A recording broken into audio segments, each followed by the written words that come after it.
Alright, everybody, these guys are about to lag. I'm in the booth with the man, Double J, Jeremy Jones. We'll be calling it for you. Yeah, it looks like two close lags here, no matter where they land. Similar speeds going up and down the table. Was it Kaci? Yeah, I think so. It's the big guy, who's shed a few pounds, by the way.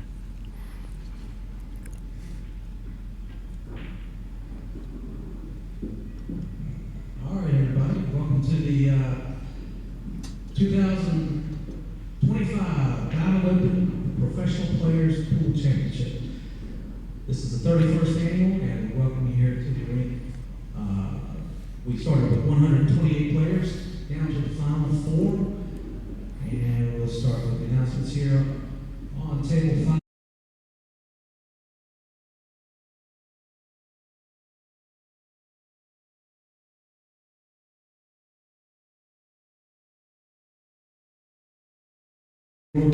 European NineBall Championship and World Pool Championship. Currently ranked number 20 on the World NineBall Tour from the Netherlands, the Terminator, Niels Van.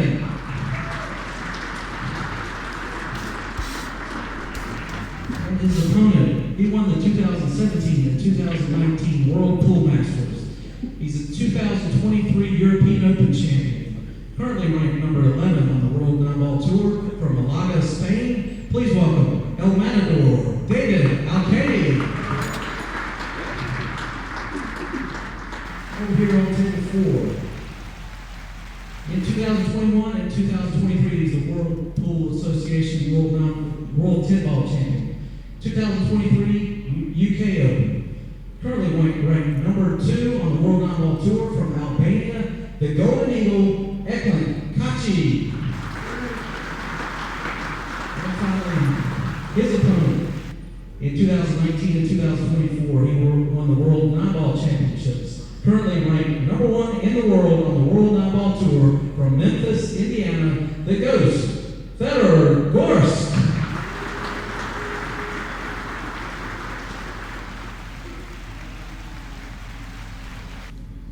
Good luck, gentlemen. Alright, I believe that was Doug Ennis, who's been the tournament director for many, many years here. Great guy. The big guy. To start us off, Double J. Yeah, you'll you'll see a lot of speed here. Nobody's one ball really exits any faster, maybe similar with SVB. All right, the two's going to come open. This is a nice start if you're going to start the semifinal against the number 1 player in the world.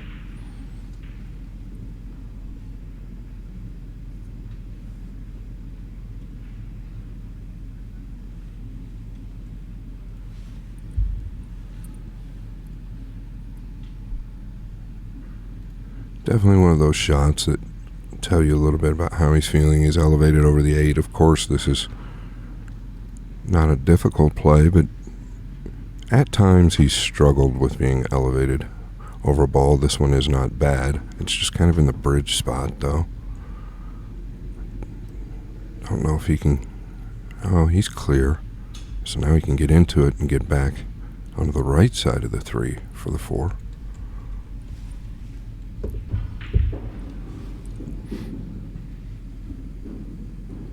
Yeah, I mean, that's not perfect, but pretty good. Just got to pull it up slowly, maybe get a little more angle on the 4 than totally desired, but should be okay. Now the camera can certainly fool us. Nah, I should be able to kill this nicely.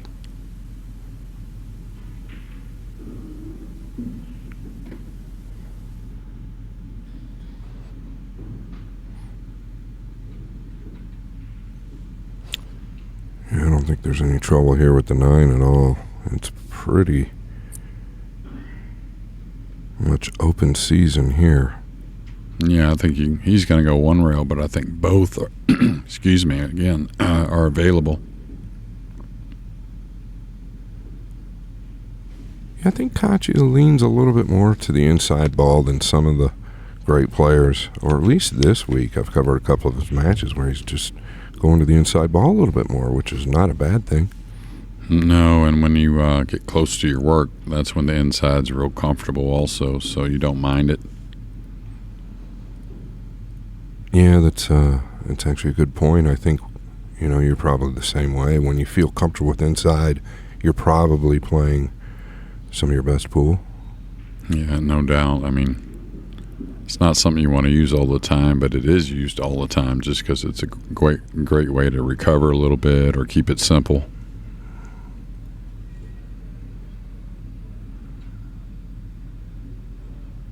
Oh, he's perfect here. Hard to make a mistake, really. Yeah, and what's it do for you? FSR, I think, leading, and my numbers might be off, but FSR was up 2 games late in the match, just the last match, about 30 minutes ago. And I know that FSR was on 8, so I think it was 8-6. What's it do for EKLENT, right? It probably, there's a good example, but feeling comfortable, comes back and wins 4 in a row and beats FSR 10-8. I think that does a lot for you. Yeah, absolutely. I didn't see the ending of that match and how he won 4 in a row, but it's probably just 2 heavyweights going at it, and he felt if he kept on it that he'd get an opening, and he did, and took full advantage. Yeah, might ease a little bit of the pressure, in this position, because sometimes you might be looking at a loss, and you're not thinking that way, but it can enter your mind. Well, we've all been there with any kind of win. If you have to play right back and you kind of, stumble across the finish line because you got a lead and then the guy just kind of gave it to you or whatnot, you worry a little bit coming off that win when you play right away. But when you finish strong, that's quite the opposite, right? You can feel like you can, all right, let's just keep this going and we're going to be all right. Yeah, I watched the last 2 games and EKLENT played perfect in those. Can't remember exactly what happened, but yeah, I agree. I think those are good points. All right, Fedor breaks him pretty firm himself. Oh yeah, really good.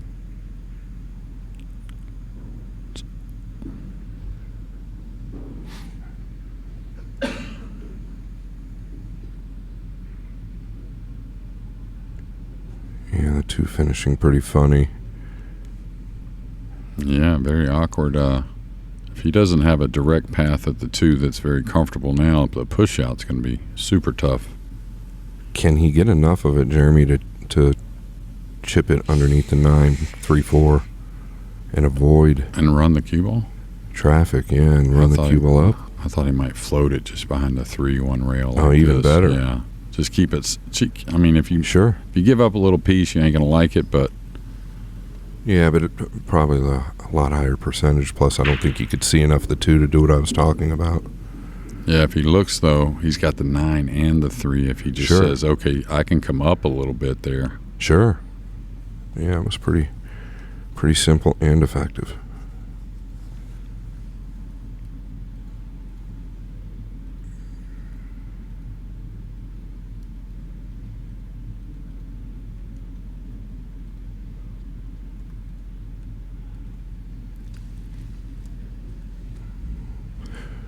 Yeah, most likely the 8 and 4 here. I'd like to get him completely cut off from the left long rail, and he has done that, at least on the lower end. Yeah, he's always conscious with the top players, especially Fedor, because of the jump cue. But here, you definitely, if you're not afraid of that side pocket, you really want to go at this off the top cushion if you can, just because you're bringing everything towards the congestion. You're talking about ball first, Jay, or rail first? It doesn't matter at that point. You'd prefer ball first, but at that point it doesn't matter as long as you get past that side. You'd like the 2 to be down a little bit, but about a little more than medium. I think he's going to the second rail. Really? Well, yeah, he did pass the side. I don't think that was intentional. I actually think he was trying to catch it going directly in. Yeah, either way, you just take your chances right there. You got a lot of balls that something could get funny or tied up.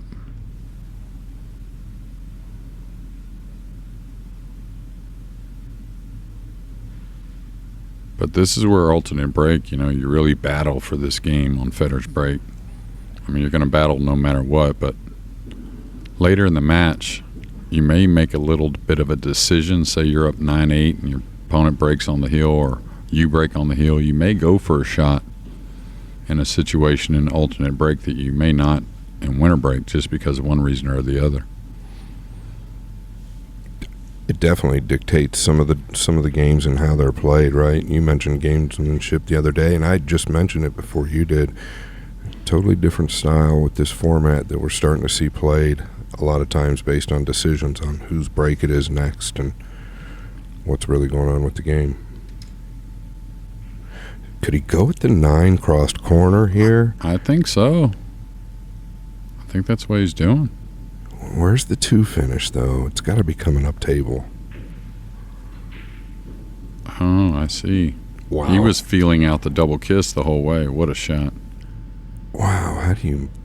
What a shot. Looked like he could kiss that ball without any problem. It was a very... You know how sometimes when when you're trying to look at one that you don't shoot, but you're trying to figure out the kiss guy, because we play one pocket, and you're trying to figure out the ball speed, like how fast the object ball is going to move compared to how fast the cue ball is going to move. Those come up every now and again. I think that's what he was trying to figure out. Yeah, and he figured it out. Look at how good did he hit that ball. That's pretty amazing to me, that play there. I never even thought of it. No, this is one rail, looks like. 3 rails behind, not really available.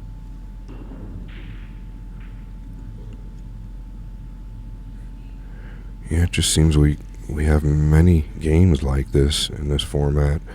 It's almost like the balls know that nobody can really gain any momentum, which I like this type of pool, right? Yeah, I think it's a little hidden, too, with the matches I've done. There's only been a couple, but you almost overlook the break and runs because there are all these, tussle matches on a lot of these games, and a lot of times because these guys are so great, they don't give up ball in hand very easily. So if the balls lay or end up funny, it's going to be a lot of tactical play, which you're seeing, too, the best at that. I give the edge to EKLENT a little bit, just like I would over most players. Nothing against Fedor. He's very good safety-wise. That just tells you how great EKLENT is. Well, he just showed us a moment ago. Yeah, absolutely. And I actually feel like Fedor is one of the better movers in the game as well, but hard to argue your opinion there. No, Fedor's come a long ways in that regard. To one of the best at it. Oh, he caught the 7. He was trying to come across. He hit the 2 into the 5 how he wanted to hold the 2, but yeah, ball just bent on him a little. Yeah, if he avoids the 7, he's got that whole wall there with the 3, 7, and 9. Just bent it like you said. Hard not to come up on the 5, 7, 8 here. You feel good about it. Just kill the ball, right? And bank the 2 a little past the side or something like that. You could do it full also and bank the 2 on top of the pink ball a little bit. Of course, it is one of the best bankers in the game.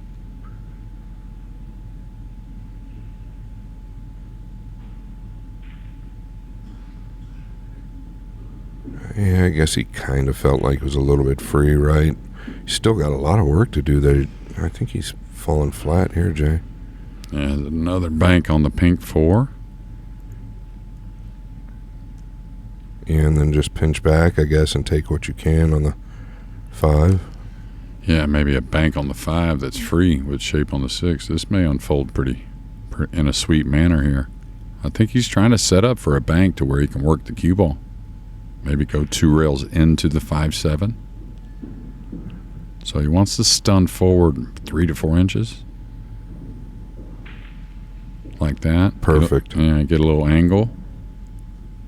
Really is perfect. I think he can bend the cue ball, but is the 9 big here? I think he's got a soft draw into position on the 5, whether it's below it or behind it. Kind of the plan all along, right? He can really weld him up to the 7 if he gets right here. He might go into those balls. Oh, he stunned it. So he's going to duck and play the shape maybe, and the safety. Can he cut the 6 from where the 5 is? I think so. Yeah, why not? Why not? Did he fall perfect on this bank? Pretty close. he can definitely maneuver.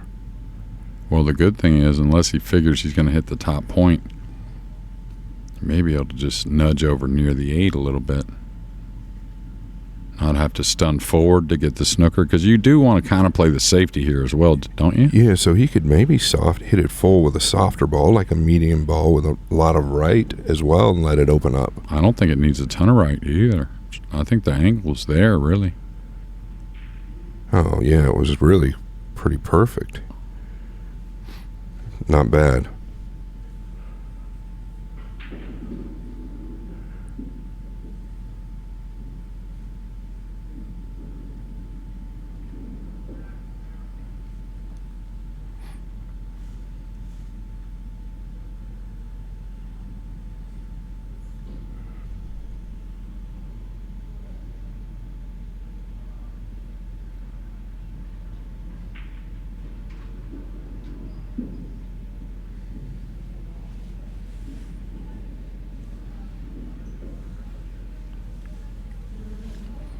Yeah, I'm not sure if he has to really spin it a ton.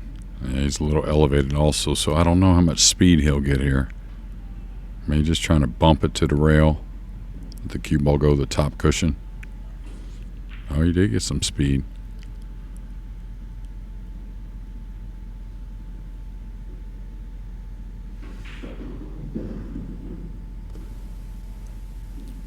Yeah, and the 7 plays, so all about this ball here.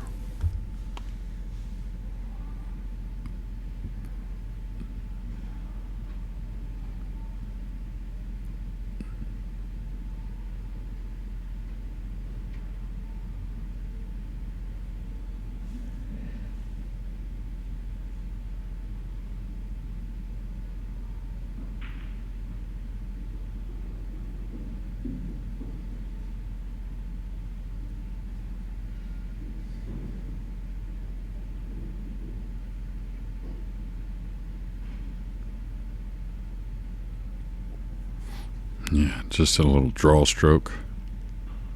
I could have used a little more there. I don't know how tight it is going by the 8. If it's, a little bit of the pocket's hidden by the 8, this could be a touchy shot.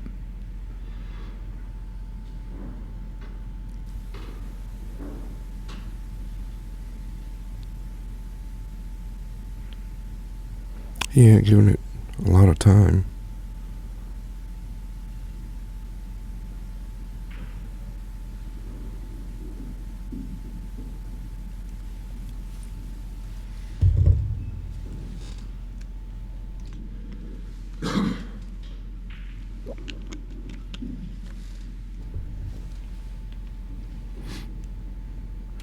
So it's going to be on serve here at 1 apiece.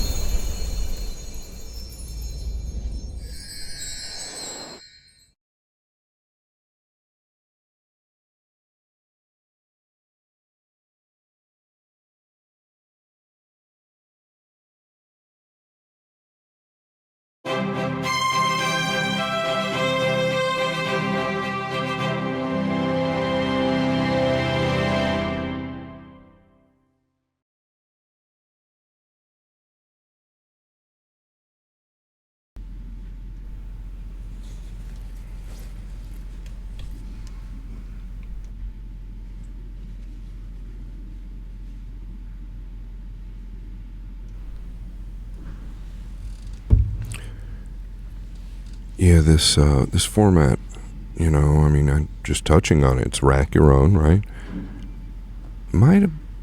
I just had a thought that they would have had possibly a referee but I think they just want to keep this format the same way all the time, right? They don't want to change anything.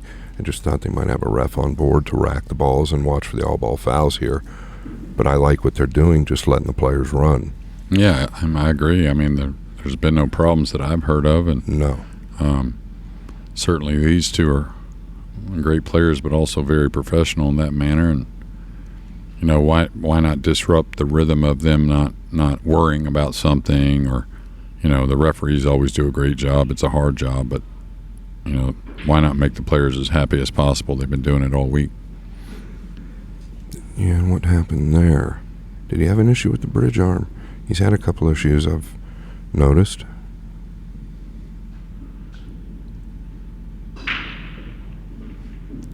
Smashing break. Don't know what the 8's going to do. Get another look here at the break. 2 came up. It possibly banks. I think it does. Probably get behind the 6 pretty easy here. He likes the inside ball and maybe float it past the 5 if he chooses to get away from the bank. Yeah, he's got a lot of safety options. Yeah, that's for sure. Yeah, big time, right? He could use the 7 and come around and chip it past the 6. I like your first one where you're saying bank the 2 across and go behind the 6 with the cue ball. Yeah, I like big, that a lot. Yeah, pretty big error to keep him covered. Yeah, you really can't hardly sell out even if you give him a little. Now, you don't want to give him any piece of it, but I thought he could hit top English and swing the cue ball on the bank, but maybe not. 3's pretty open if you get past the 7.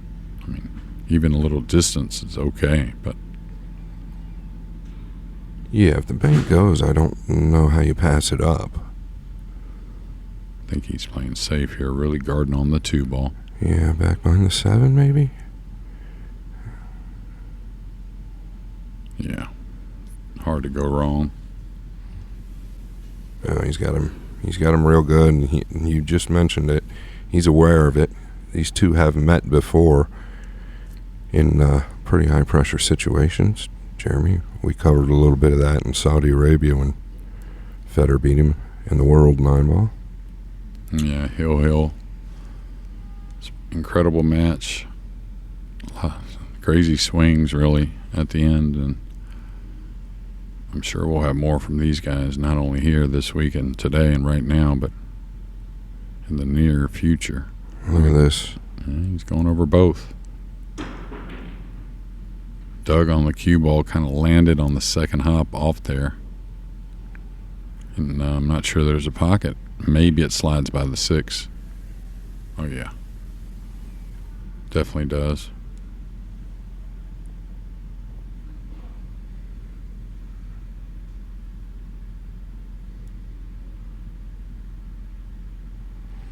Looks like he could almost float it with a little left spin, but I think he's going to go forward. If he goes by the 4, it makes it pretty easy. Got to go a little bit.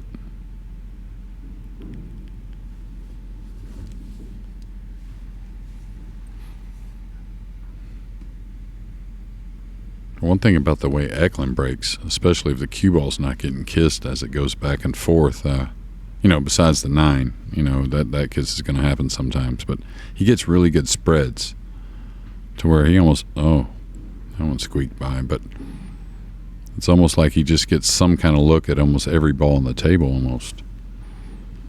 Yeah, his spreads are definitely unique to a lot of his counterparts. I've talked about that as well. Yeah, so like him and Federer both,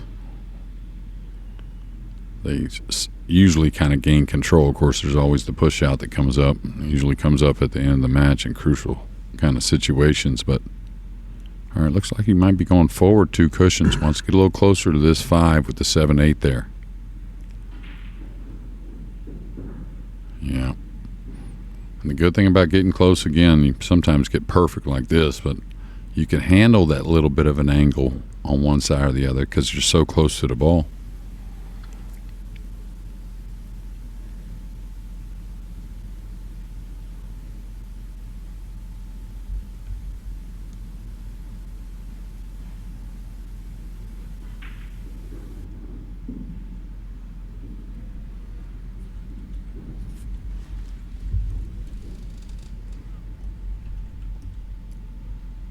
Can actually go 2 rails if he'd liked here. Doesn't have to go to the top rail directly. This actually takes him into a perfect line for the 7.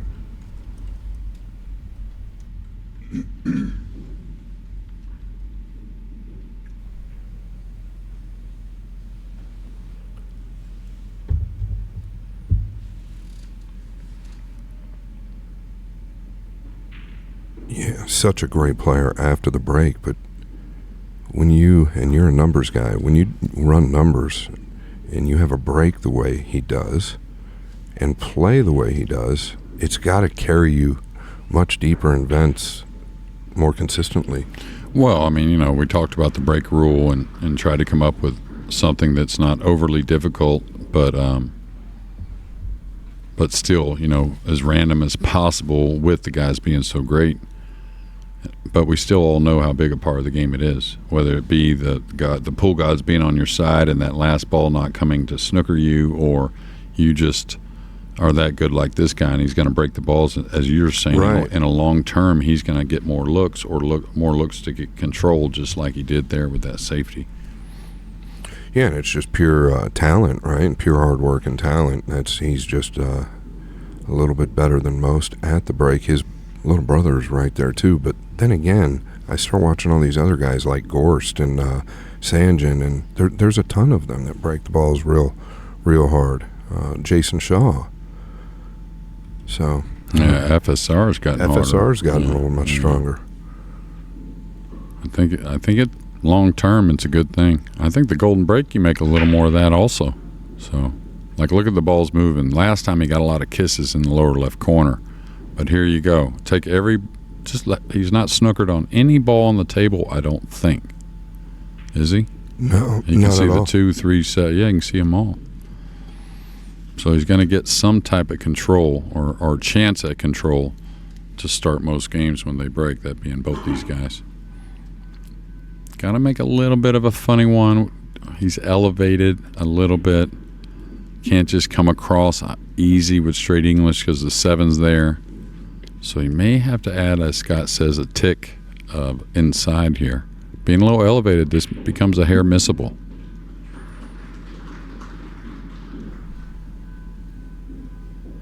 Can he get away with just straight a ball, Scott? I think it'll float down. Okay. And I don't think there's any other man on the planet I'd rather have shooting it either. Well, he could. Now he's got to worry about getting too straight, and that's exactly what's happened. He's got to shoot a long pink here. Good thing that's where the 5 being close really helps. Yeah, and speaking of the 5, I mean, I guess it's all going to tell us where he ends up here. Does he want to get a little closer and maybe get into this and take a little bit of an angle on the pink, or just take the long? I think he's going to just get as heavy as he can on the 4 ball, and then take the distance, like right here, just as heavy as he can without being on the rail.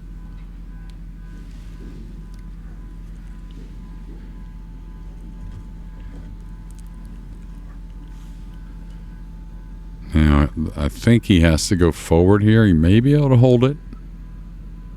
It's going to be hard to tell with Fedor because he kind of goes middle with the tip if he's drawing the ball, and then he drops the tip on the last stroke.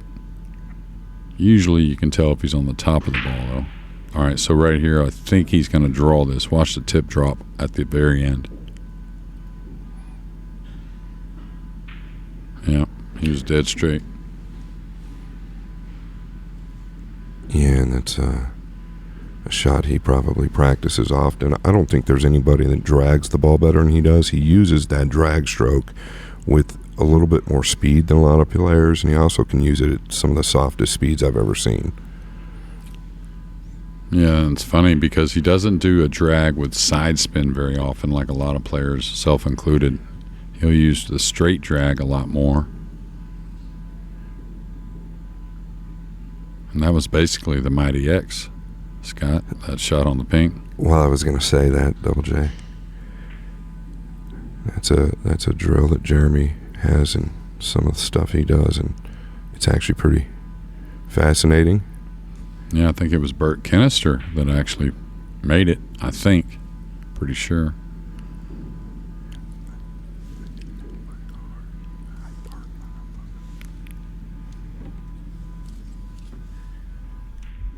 All right, 3 rails around, just a little bounce off the 3rd cushion.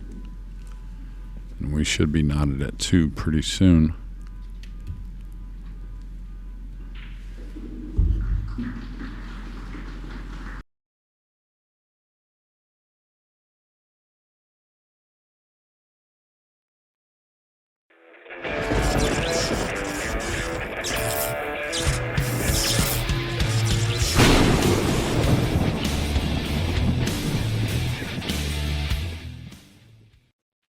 Hey guys, check out integritycues.com, offering high-end cues, production cues, pre-owned cues, cases, and accessories. integritycues.com.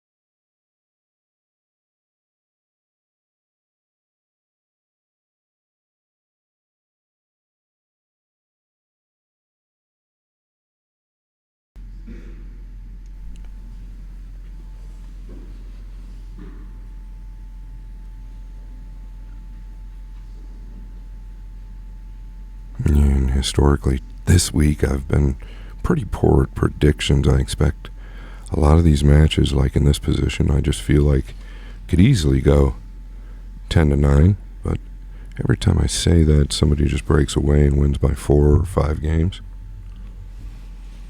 Well, it's tough to do. NineBall's funny like that, and all the players are playing so well. If things go against one player a little bit, it can be a 4 or 5 game deficit at the end. And are we on a player break, maybe?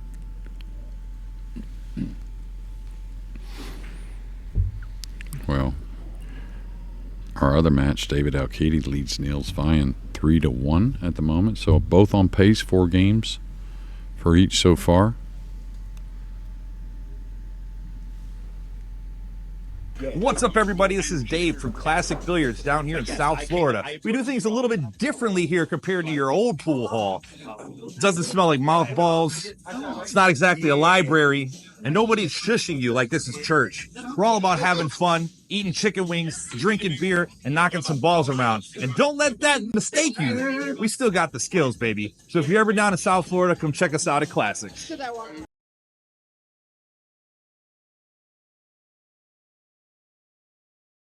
That guy right there, one of the best. Everybody's going to get to know him. Classic Billiards, Dave Bartosiak and his wife Leah. They're doing a lot for pool. And here is a look at the crowd. Jeremy, it's been a crazy event all week. I mean, the people here, wild. There's Niels Vian.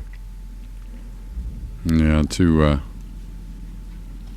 veterans there with David. Interesting. Those two, teeing off in one semifinal and two, of course, our young champion, top player guys that are going to be around for a long time. Who knows with David and Niels also, both of them stay in shape and obviously still playing great pool. Yeah, David, 47 years old. Every time I see him, I have to hear about it because he keeps telling me I should be playing. I said, well, I'm 49. He said, well, I'm 47. And I said, well, you play a lot better than me. But anyway. I think Niels is about the same, 46, 47, I think. Maybe even a little older. I thought he was closer to 48 or 9. Okay. Yeah, but I'm not certain. You're pretty good with numbers, Double J. Yeah, pandemic, though, throws me off with a lot of that. I lose. All right. Niels is 48. There's that action on the 9. 2 goes down. The 3's going to get downtown, it looks like. Or with the cue ball being way up table. The power he gets on this break, though, it almost looks like he's hitting them head on, the way they burst open. I know, right? Never really. When I first saw these guys really powering, I said, well, they're going to lose the cue ball off the table sometimes. And it just doesn't happen. The way they grip the ball. I mean, he's not. I mean, I don't think it's 100%. That's the other sick thing about it. But I think it is 80%, somewhere around there, right? Oh, yeah, I would say. 75, 80%. That's a lot for this guy. Does he drop down below the 9? Or does he play this ball? I'll tell you what, I would have thought about playing it to the lower right and swinging underneath the 7, 2 rails up. But I like that shot, though, with a lot of spin. You're not worried about connecting with the 7? Not really. I don't think so. So you're saying swing underneath it or around 2 it? rails underneath and go between the 6, 7, yeah. But, I mean, I don't mind that shot with spin. I kind of feel like I can get away with it, too. I don't know. It's weird.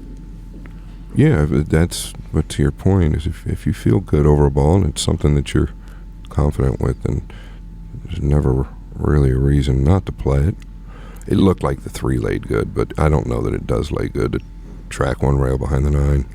No, I was just going to say that like a one-pocket shot, coming off the ball off the spot and coming behind it. It looks like to me you can beat the scratch, but you could scratch, but it's hard to get behind the 9. That's what it looks like. Yeah.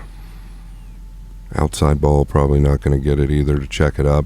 He does have options, right, Jay? He could play the 3 maybe up towards, well, I don't know. It's a little awkward. Maybe he does have to go. I think it's probably the move if you feel good about it. Yeah, I wonder if he's going with inside here. Just a hair of inside. He may just be saying, let's pocket the ball and see where the cue ball goes off the 7 with some speed.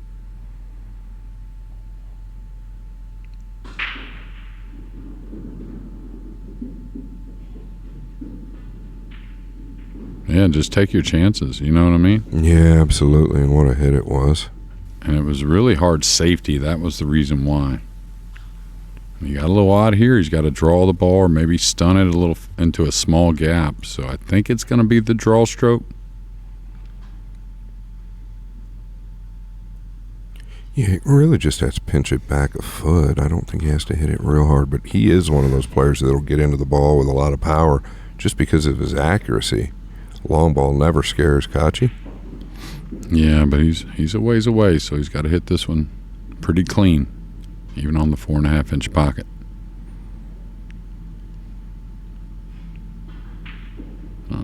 Really good. He just kind of delivers enough on the stroke to where, 8 inches from 5 feet away just ain't no big deal. Yeah, that's how it feels. There's no doubt. Coming behind this, Scott, looks like? Or is he going above with inside? Okay, come behind it for the side pocket. A little short of ideal, but should be okay.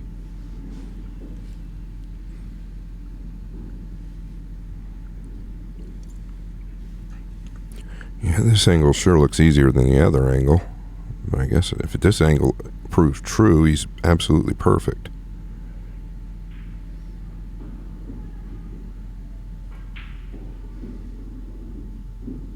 Sure looked steeper the other way to me.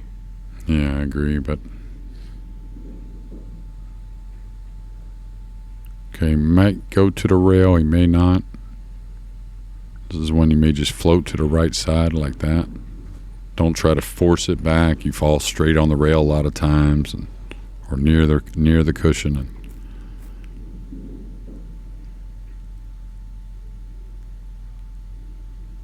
switched to English there. Was going to use a low outside ball and wrap around the top right. Now, coming 1, possibly 2.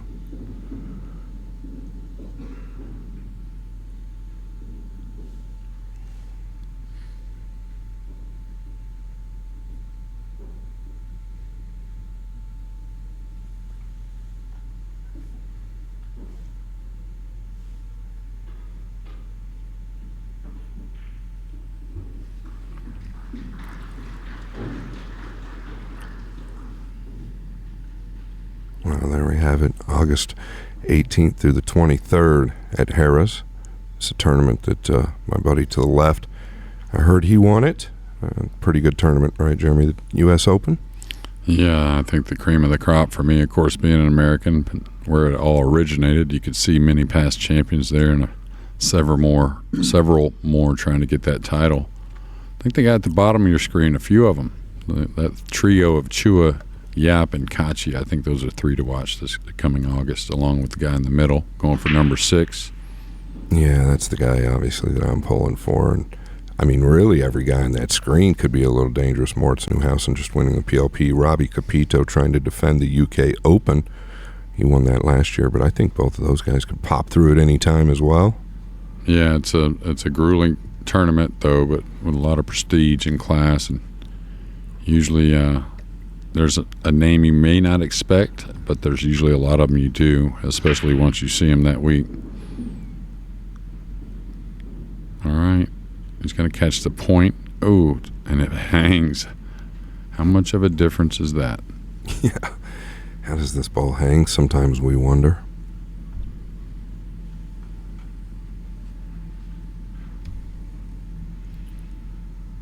Yeah, I mean, that's really the such a massive swing right there. There are just so many variables within the game, and I think it's what makes this sport or game, whatever you'd like to call it, I call it a sport, so difficult, though, is the variables. Yeah, and it's, there's not as much different ways of looking at things like there used to be, I think, as far as styles.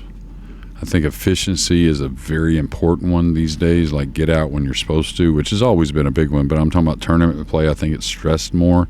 That's why technique is stressed more, just kind of something that's there all the time. And then you still have some that, like, oh, okay. I don't know if he knew right when he hit it. I don't know if we did either. Yeah. And then you have some like a Chua that still has a lot of like play to it, you might say. Get out when you don't expect it. Very creative mind. Punching out here. He is one that gets more of the outside ball than most players. He will go out of his way to use it a lot of times as well, where a player will just use a center high or maybe a touch of inside. He'll go out of his way to use the running English. Yeah, he doesn't mind the heavy stun, and I think he got away with one there. I think he was certainly going for the upper left corner. I think he would tell you, too. Yeah, just got into it a lot more than he probably expected. There's actually an example right there going with the outside English. He will take that path way before any natural inside ball. It's just a little bit more to his style and liking, though. It's all preference. Yeah, I like the outside ball. I use the inside a lot too, I guess. It's just love going with the cut, though. Yeah, he just really goes out of his way at times, Jeremy. Like will completely go out of his way to use the outside ball. And I get it. It will reduce some kicks at times, and it's a cleaner way to make the ball. Yeah, 3-3 now in this race to 10 semifinal.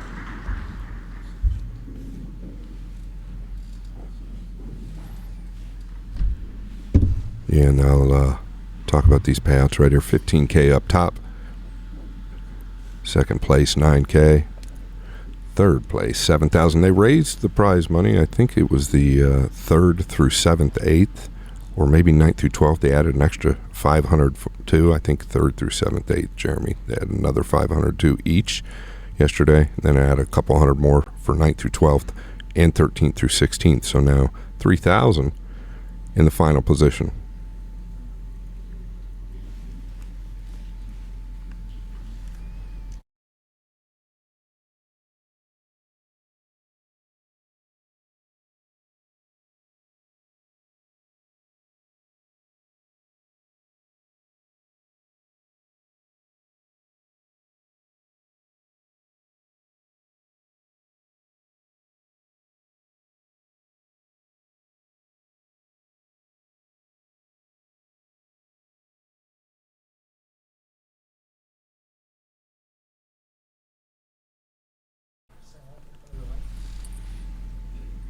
All right, EKLENT KACI to break in game number 7.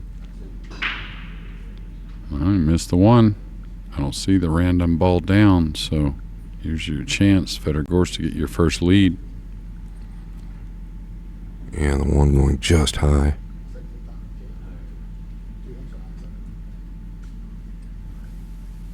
Believe the 3 passes the 4.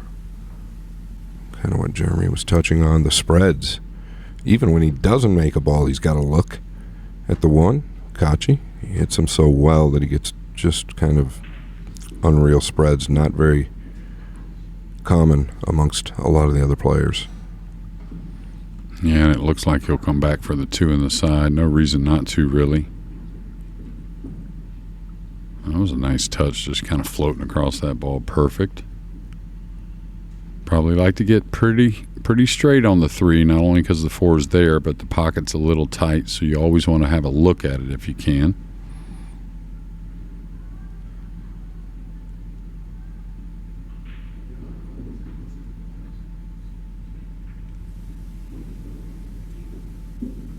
Now the key to this shot is don't roll it.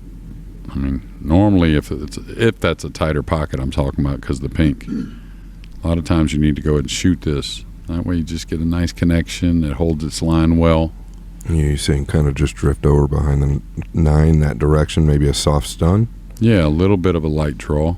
Looks like he might be rolling it, but you can roll it with a little speed too and come up a diamond. Might have a bigger pocket Yeah, than you we see think. how he didn't dead roll it or anything. Right. Yeah. Yeah, and I think he had a little bigger pocket than we thought as well. Yeah, I think you're right. That he played the smart position to get to the 5 ball. Now, I don't usually come to the second rail here. I let it really open up with spin. So you're guaranteeing that you're long of the right middle. Yeah, a little past the side. Just let it float up. Yeah, like that. That way you're keeping the angle. You should hit the speed good enough to never get too thin. And you got to go a long ways to get straight in, basically. Good stuff. Especially, if you have a tight quarters between the 5 and the side pocket, right? You don't want to take a chance at scratching either.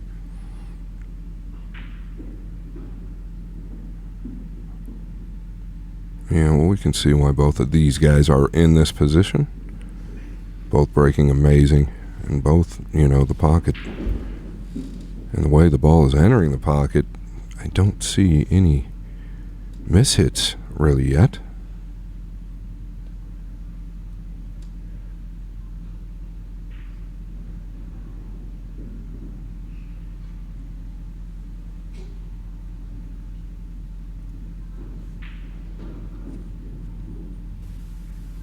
He's got an angle.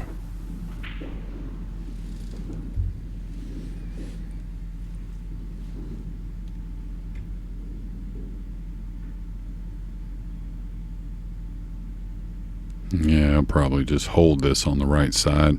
You can stun across, but I don't see the point really.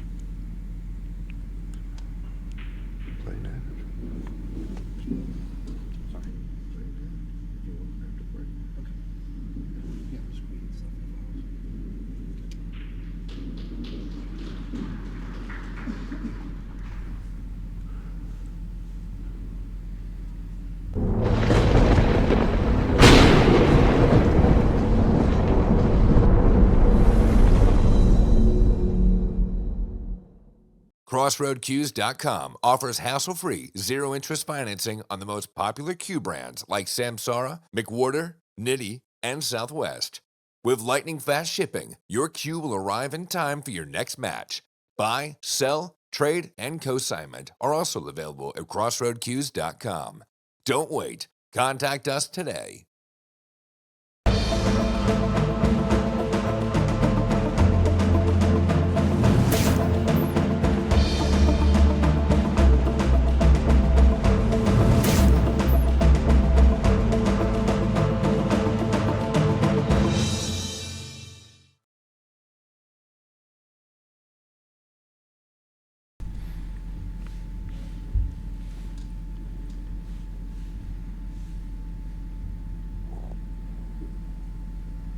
Alright, we're back.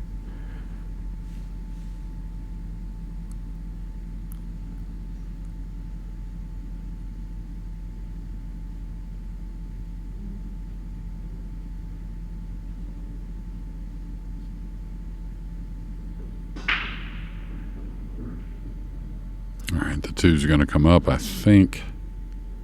You can see, though, a little bit of a grouping on the left side. Not quite as much movement. Balls did get kissed a little bit. Yeah, how thin is he really here? Kind of a two-way play, right? You just don't want to overcut it. You could play it to the side, and you're really getting behind to the 3. If you can. I don't know what good it does to get behind the 3, though, honestly. So maybe figuring something out better than that. Maybe not play the 2, just play it past the side. I'll tell you what I see is maybe come one row at the edge of the 3, making the 2 ball. And try and open it lightly. I don't think it's terrible. Unless the 2's just not a shootable shot. Yeah, it's hard to tell. Just come one rail across.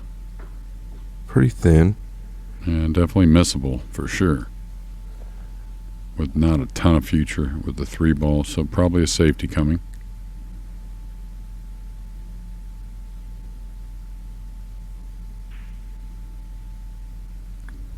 know if he got it there, did he? No, he did not. Easy to end up short on that hit because you're trying to guard maybe the 2 ball not coming up. Yeah, and that's all because you're catching the 2 a lot thicker. Felt like if he was going to shoot that, you'd have a lot more room with the 4, 8, 3, and 6, but maybe he was concerned about the outer point in the side.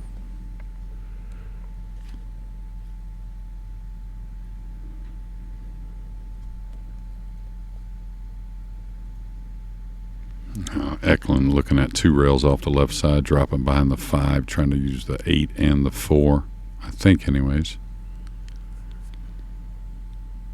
He's actually one of the best at this play with the higher ball, in my opinion. No, 100%. Always, never lays off. He's always very aggressive with the stroke, which is key. And that doesn't mean bash it, but that just means don't be timid. That'll do. Yeah, I mean, I just feel like I've called so many executions on that play with him that I've never really remembered him failing at it, and it's a shot that a lot of people don't play enough or practice enough, including myself.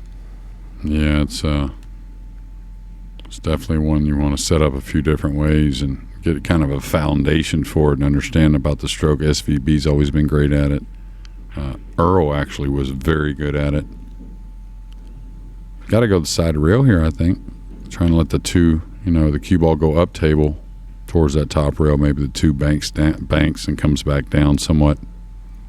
Just avoid the right side. That way you don't scratch. Got to get it somewhat full or a hair on the left side.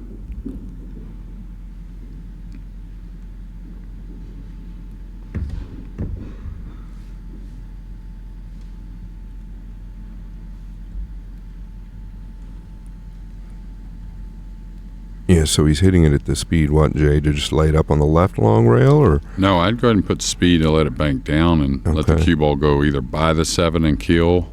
Oh, he played it light. See how the cue ball's going down? But somewhere around medium, Scott, you don't bash it. That way you don't lose accuracy. But at least you're getting separation. Sure. And I feel like if he caught that a little thinner, he's probably at the speed of the long rail on the left side, but I don't know if he was maybe, like you said, probably trying to play it fuller like this. Well, what you'll do if you feel comfortable with the 3, 6, 9 so bad, just don't go crazy on the 2. If you feel comfortable, just get some distance and take your chances that Eklund can't get out. And like this, you may leave one that he may not even shoot at. Yeah, I'm wondering here if he's also very good at this, is where you're elevating just slightly, maybe banking the 2 back up towards the 7. If you could edge a piece of the 3, you could do a lot of damage. But I don't know if that's too tough. He could also chip it, but...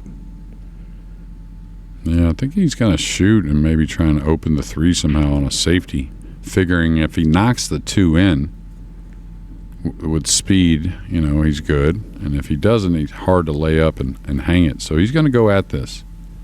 Boy, I feel like the 3 is tough to kind of hide him on, but...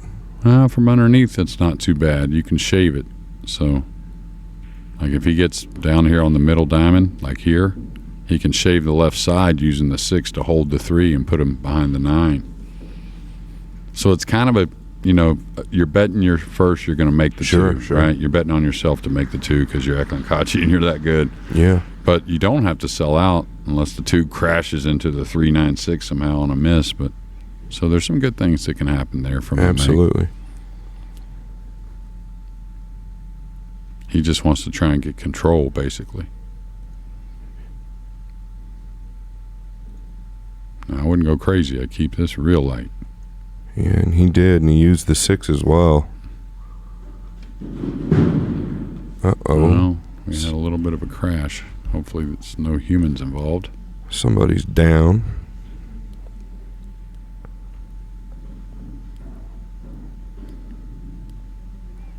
All right, 3-9 in the side doesn't look terrible. I'm not sure if Fedor's kind of heard that noise. It's nearer him than us. But you're going to shoot this with some speed. You don't have to if you felt real good about it, but... Yeah, I think you're going to get the, if you hit it the way you're supposed to, the 3's going to stay anyway, right? But separation shouldn't be too difficult. Getting the rail is the key. Yeah, this is the type of shot. Of course, it's going to be interesting to see how Federer plays it.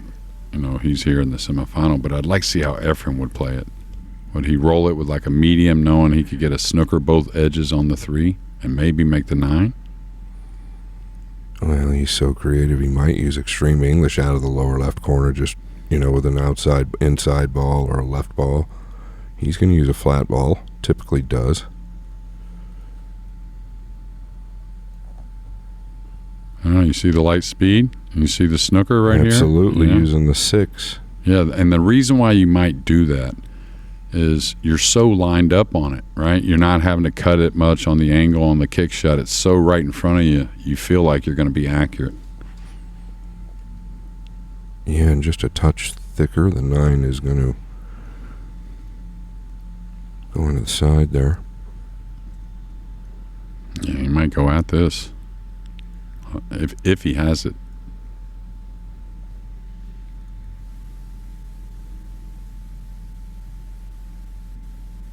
Boy, this is a tall order. You've got to get either in a gap or back. I don't know how you can go forward here unless it's on that line. What about just crossing it up? Yeah, if it's that tough. I think that's what you're going to end up seeing him do. He's just trying to find out, where do I go with the cue ball? Where's the 3 going with the 9 there? Can I just float one rail across and use the 5-6? Is this one you try to get the snooker, but just lay the 3 on the side cushion and say, hey, I got through this shot. At least he's got to play safe. Like drop the cue ball down below the 5. And we've already seen him do something similar at least once this match. I was just looking at the 3 off the 9 and the side and still coming around like a two-way play, but I think it's a little too risky with the speed. There it is. Looked at it. There it is. Don't think he wasn't thinking of it, Scott. Well, I felt like he just had to hit it with more speed, so I didn't know if it was really going to be on, but pretty slick right there from Kaci. Yeah, and even if he didn't make it, I think he was trying to, and how good of a hit with inside English from that distance, really. He's got to make another nice one here in the top right corner. It does open up the rack, though.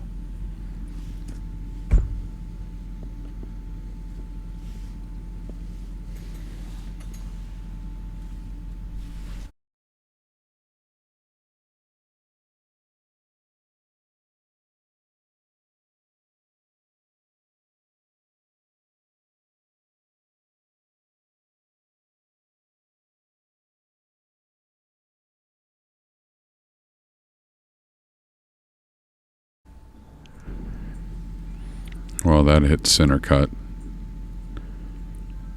Yeah, everything clean with Kaci right now. It's been like that so far this match. But I'll tell you what, everything's been perfectly clean with Gorst as well.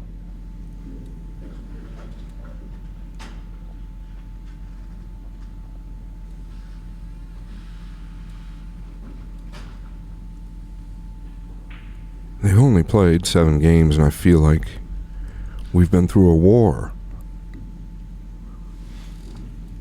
Yeah, there's been a lead change in our other semifinal, too, with Niels Fine up 5-4 over David Alcady.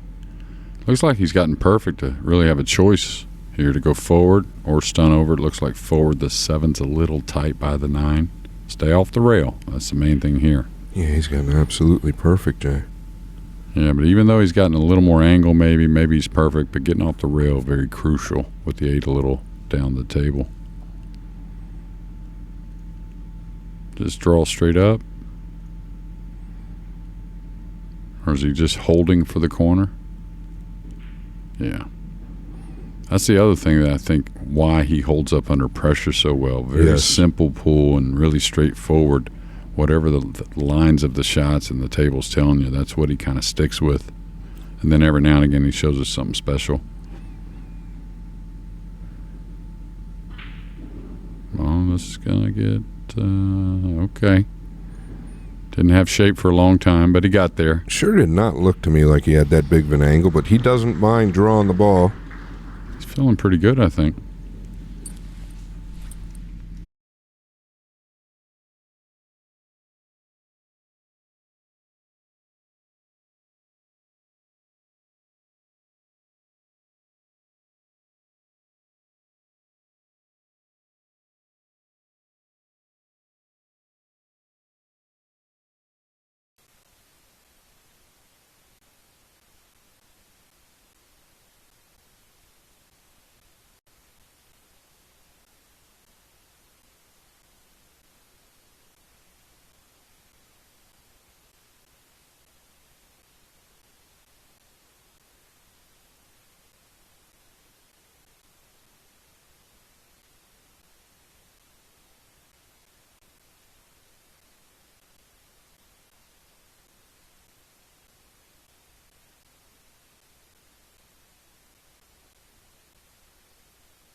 It's been as good as it gets here. Kind of a special treat.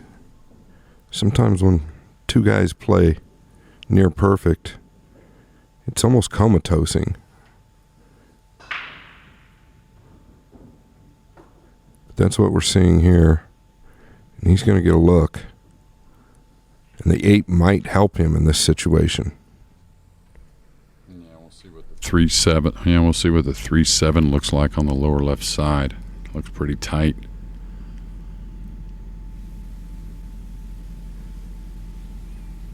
I wonder if he had to, if he had banked the 2 to be able to hold position or do something on the 3 that's needed. Don't think so, but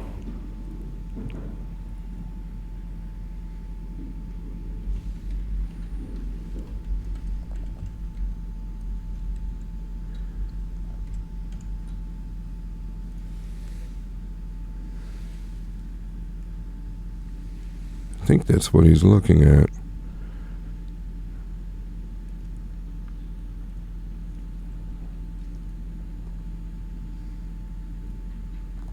Possibly a bank to the top left with maybe a low outside ball. If he can hold, great. If he comes down past the 4 and 5, it's okay. He's just looking for something to do with the 3. I don't believe it passes in the lower left. So the 8, when I said it would help him, it's actually going to hurt him. is he drawn by the 8 between the 8-5? Swinging up 2 rails? Watch out. It's going to be all right. Wow. Fortune favors the brave. Now a little draw stroke to hold between the 7-9, it appears, anyways.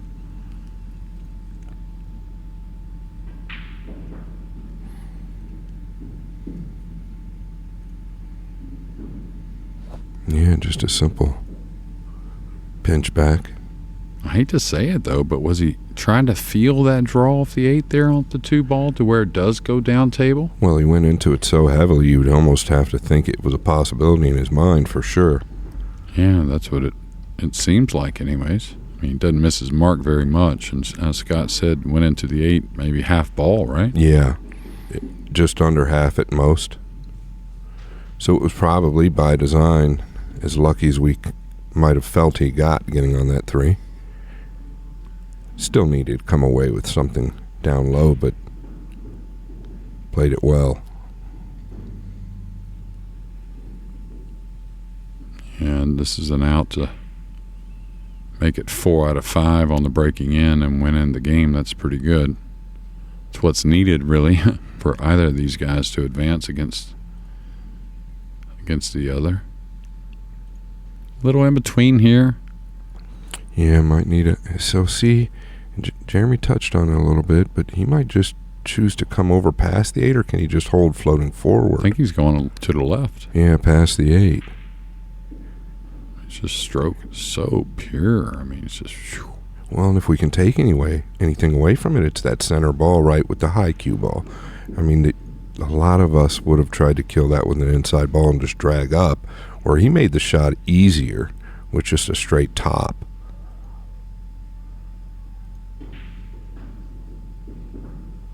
And if you watched how quickly the 5-ball exited as the cue ball came slowly across, so that told you, even though it didn't appear so, really got a lot into that ball with pretty perfect speed, all things considered.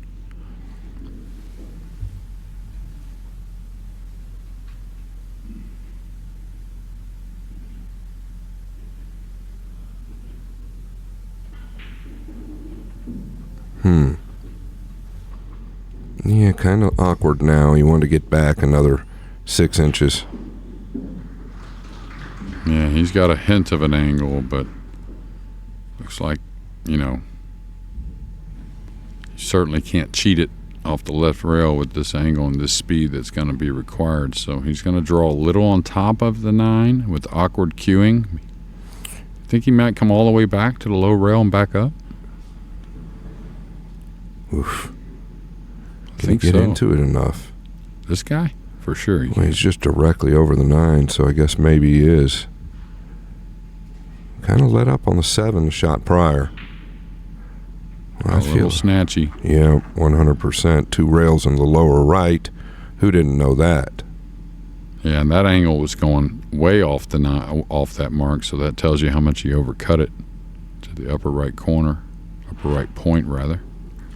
As simple as he's been playing, I kind of felt like he was just going to pinch back a foot and a half, and take the cut to the lower right. Didn't happen. That was the opening for Gorst that he's been looking for. Like playing Scotch doubles or something, Scott, right? Me and you are playing, and I'm on the 8. You're going to say, oh, just get me back to here. I'm good, right? And you'll cut the 9 in, right? So Of you almost course. have to think like that sometimes Yeah. when you're out there by yourself. Remind yourself how good you are, really. Right. You know? Yeah, I don't want you shooting that long 8 with power, Jeremy. Yeah, yeah, exactly. I might fall over. But even if it's Kaci, you might say the same Of thing. course, But when he absolutely. says, no, I'm going to draw it back to this rail, you'll say, okay, big Yeah, guy, I'm not go going to ahead. say anything after he tells me that. Yeah, for I'm sure. going to let him rip. That's right. We'll be right back, guys. They're going to take a short break.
Yeah, so we're watching right now, just until Kaci gets back. David Alcady trailing 7-4 versus the Terminator, Niels Fayan. David's had a really good tournament, played real solid. I think he had 5 long matches yesterday. Did get a ball down and a look at the one.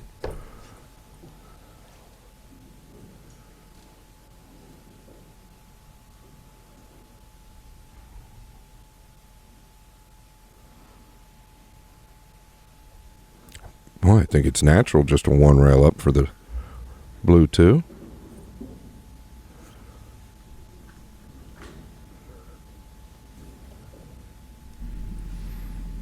Yeah, and you got to like David in the alternate break format. You know what I mean? Just feel like probably he doesn't break quite as well as those top guys. Of course, breaks the balls really well. You can't win tournaments like he has without having a good break.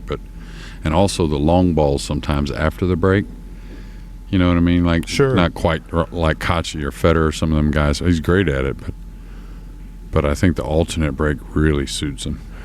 Yeah, and he's played it well all week. He's trailing 7-4 now, and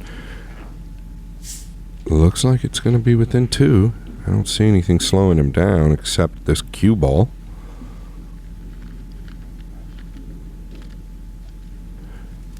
It's just touching Jeremy. He had 5 long matches yesterday. Really, actually, to your point with the format, really grinded it out, and that's his forte and his style, tactically known as one of the best.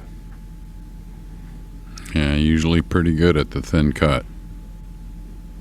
Nice there. The cue ball's going to come clean. He's going to have a little distance, not a ton of angle on the 8, so he's got to make a decision just up the short side here on the bottom of your screen, I think. Yeah, I think you have to go forward here. Hey, is he going low? Oh, is he stunning 2 rails? Okay, he just kind of came up with the tip a little bit.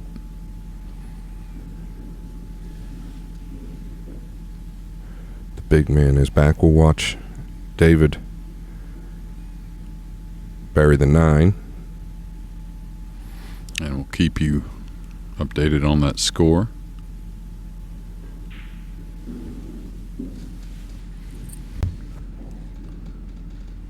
And we're back to the main match.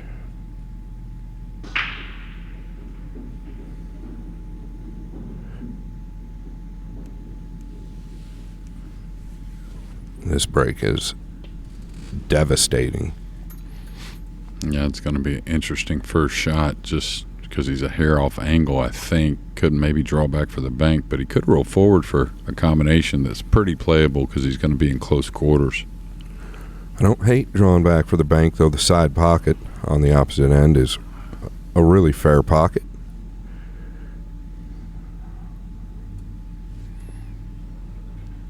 Yeah, I think that's the good thing about the bank is you can get in many little places that are okay, especially with the 5 so open and the bottom end.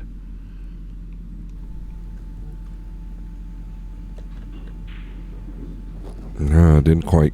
Maybe caught that 3 a little thinner because we saw the line. I thought he could almost come straight back. Yeah, I didn't add any left English, but I think you're right, Scott. He did cut it a little more than he wanted. And he won't go crazy here with a lot of speed. It won't be a dead roll, of course, but he'll cut it, come 2 cushions at the 9, I believe. Yeah, could kind of make something messy with the 9 and the 8 and the 7. We'll see. The only other thing I could anticipate going bad, really, because I think he will make the bank, is maybe the cue ball gets on the rail or over a ball. There's that lighter speed. Watch out, 7. Well, you just touched on being over a ball.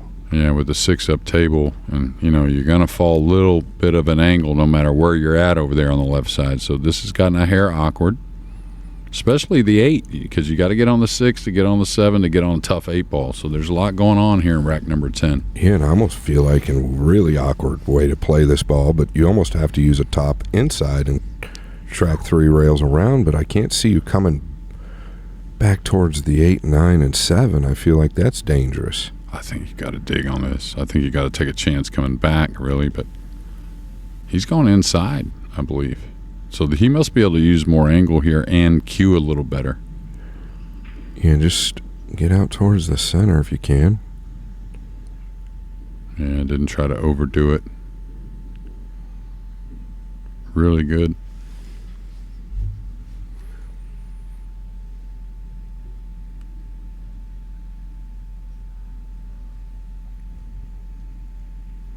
Love to be right where he is now or on that line. The good news about this play, though, is you could always go up to the corner with the 7.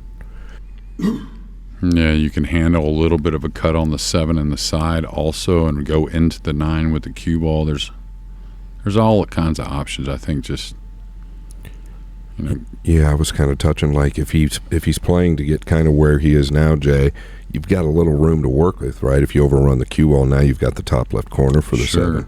And the bank on the 8. He's already settled for Right. banks on the 8 also if he happens to fall just dead straight on the 7 in the upper corner.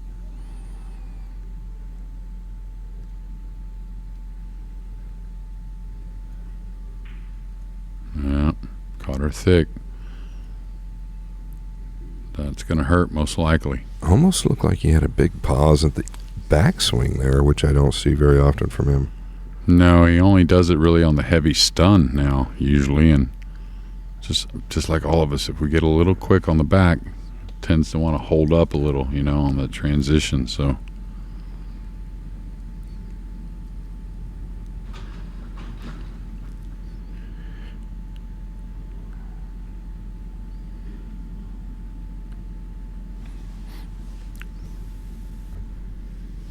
Why would I go here, Steve?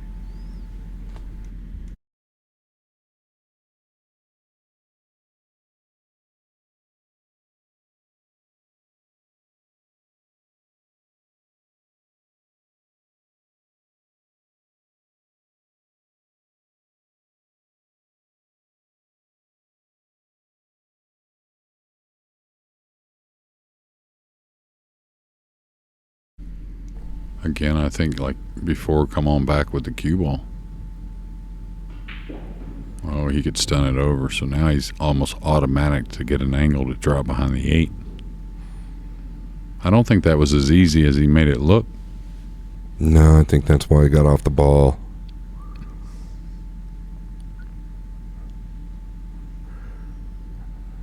Really falling nice here.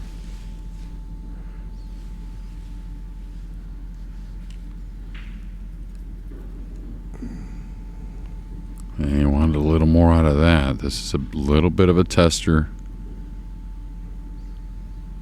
And this ball's missed both ways. Usually there's a tendency to miss it, but if you're really nervous and you kind of quit, you usually hit it thick, actually. But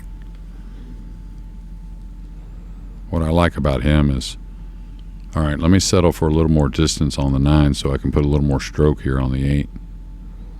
Not try to baby it too much.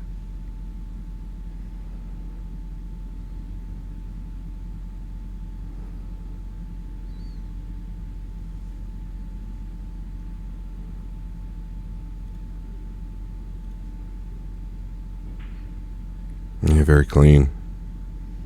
Got the heavy side of the pocket as well, and it kind of held the cue ball up a little bit more. Yeah, you can't take your eye off this one, though. No, you've made some good shots to get here, a couple nice ones, but got to maintain.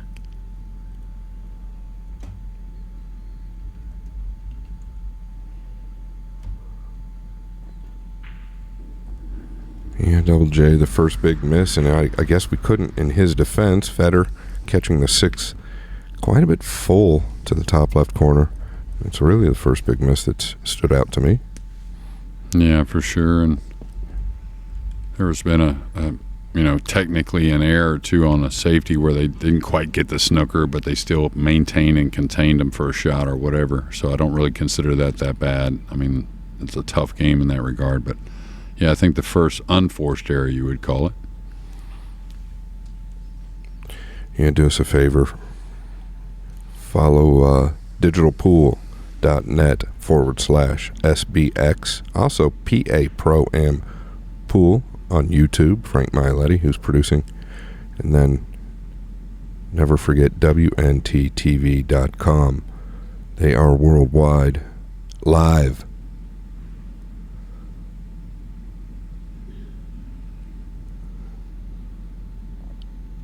And that miss on the 6 by Gorst. Listen, it was not easy, right? The position was pretty natural, but just caught it a bit thick, and it was, kind of awkward. One of those ones you've got to float in.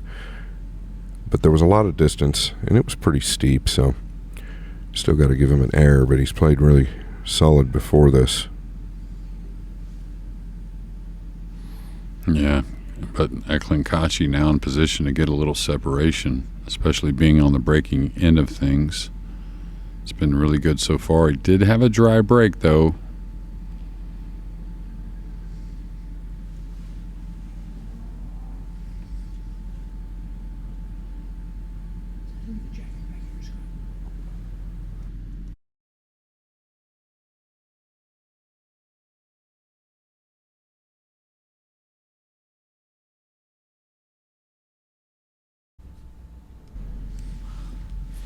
Yeah, does the one.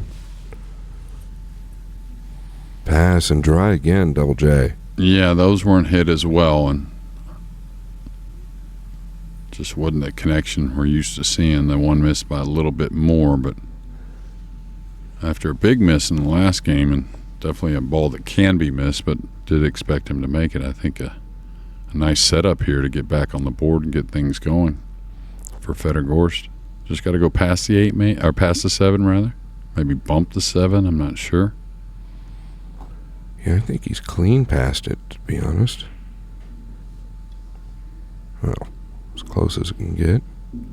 Yeah, and the layout for Kaci, you can see that they probably caught some kisses. Jeremy, is this why they finished like this towards the center? Well, you could hear it really, and the connection on the cue ball into the one wasn't quite what we're used to hearing and seeing, I think, for EKLENT, but he's got to do a little work here.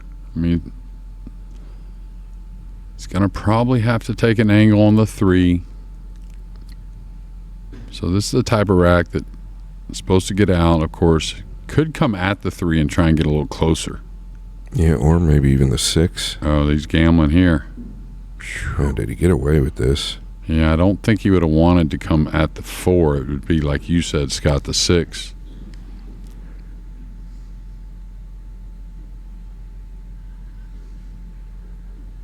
Now it's going to open up the rack nicely, it appears anyways. But another thing for all these guys and how amazing they are, that a lot of them been in a booth all week, Yes. Being with the fans and doing the right thing as they love to do, interact with the fans and make some new friends and whatnot, and maybe a little business in between here and there. So hats off to them. Touched on it a lot, actually. I feel like that's a big factor that we can overlook, and I guess that's why we're here to touch on that.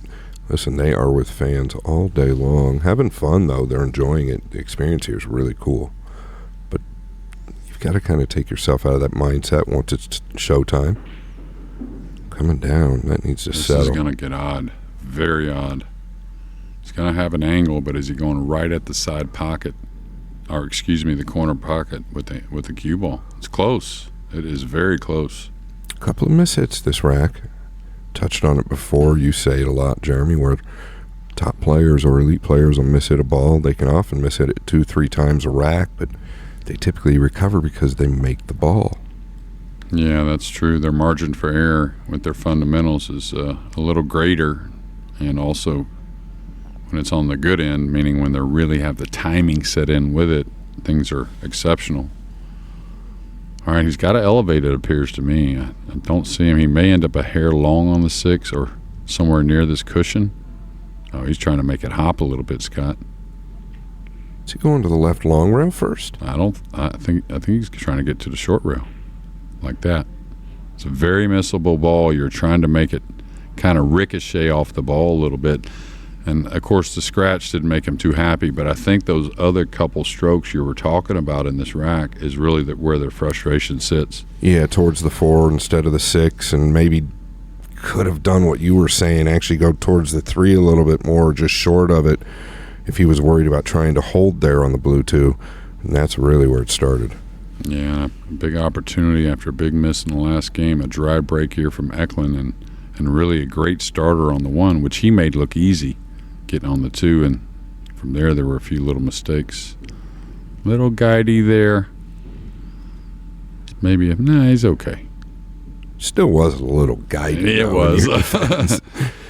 Especially for him, though, just because he never guides the ball, it seems like. So it seems more apparent when it seems a hair guidey. Ooh, that one caught the knuckle. He held it too much. This may have gotten a hair odd. And they are slightly forgiving side pockets. Now, we've seen them hold some balls up. I would assume if this is flat or dead straight that he could still. But I guess he doesn't want to go forward past the side. So, to your point, Jay, might have to take a little bit of a steep cut or come to the short side. These guys are not beyond coming past the 8 on the low side. No, you feel like he could get to the side cushion, though, but maybe not. And really, though, if you watch the way that ball went in, the 6, it caught a lot of the right knuckle with him trying to hold the ball because he ended up a little short, and I think he just overdid it. Is he going to the short side? He's going into it. That's how rough it was. And you know, Scott, you've been there when you're in a position in the match where your opponent's made a couple mistakes and you really feel like you're in position to kind of shut the match down a little bit. You can get a little nervy even for yourself. Yeah, and you'll start to feel it even from your opponent. He'll let it off that that's the position you're in. I think he's got to go to the corner. Can he hit right before the side? Or is he just floating? Oh, you went past the side. Just that pure stroke going through the ball like you were talking about earlier, Scott. He's real good at it. I think it's just that center ball he gets in. You know, it's hard to dissect the cue ball perfectly in the center. You think, a lot of people, self-included, think I'm in the center, and I'm not. Where if you can really get it in, you know, lined up, you get a little more out of the cue ball.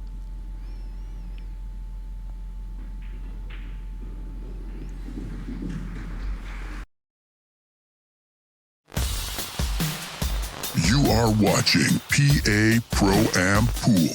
Bringing you the hottest action from today's top amateurs and pro shooters. Check out PAProAmPool.com for all the latest info on our events and tournaments.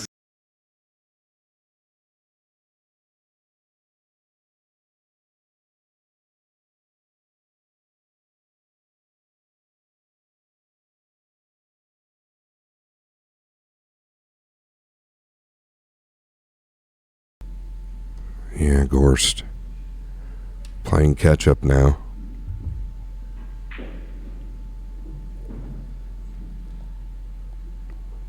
I think it's a combination of both. He did take a break. Had some neck issues.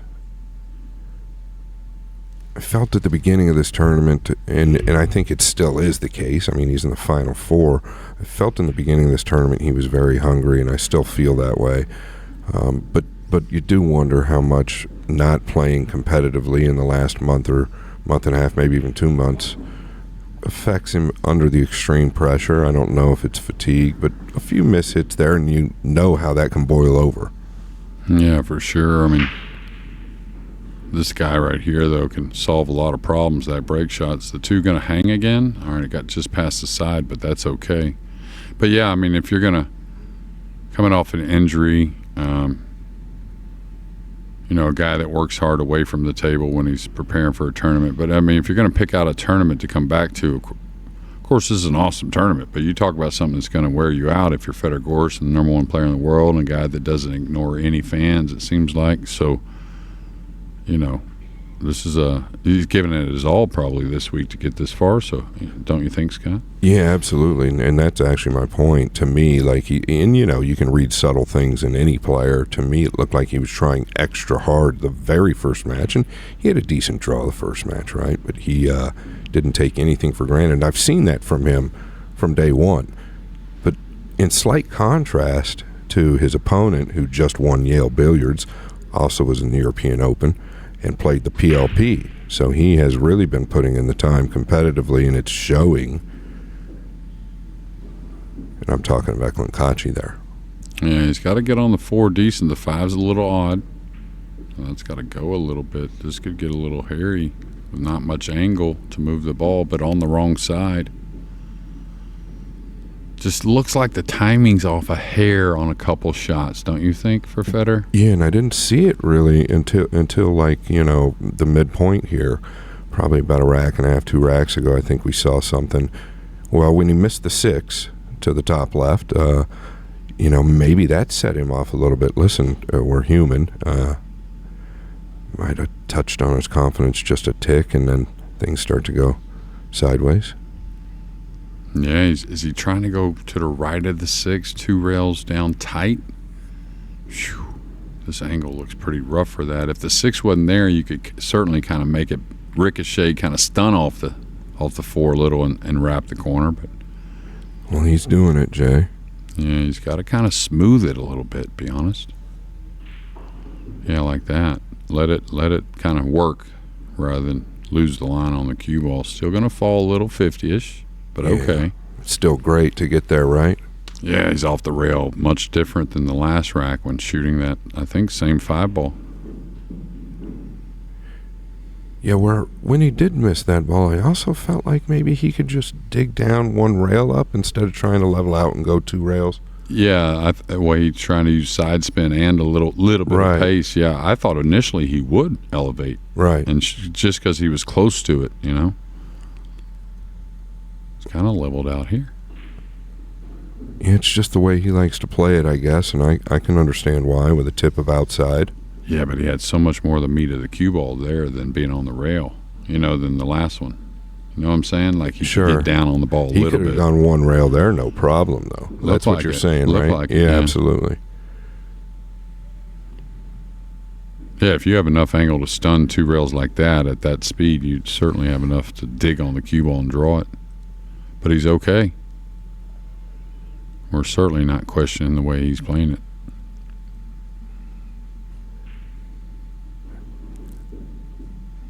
Similar 6 missed to the top left a few games ago. That one a little bit closer with the cue ball.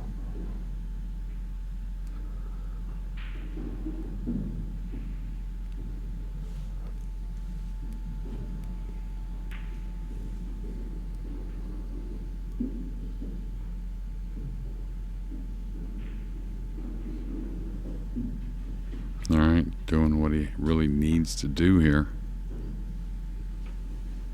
Knows he can't trade games, though, right, Scott? That mathematically does not work. No, it does not. He's playing catch-up now, and this is a start. Trailing 7 games to 5. And the U.S. Open. Touched on it just a little bit ago. August 18th through the 23rd. Double J has won the event. Double J thinks this is the toughest event still to win. There are some that are right on its skirt tails, but I have to agree, 256 players in a real nice venue. Harrah's Resort in Atlantic City.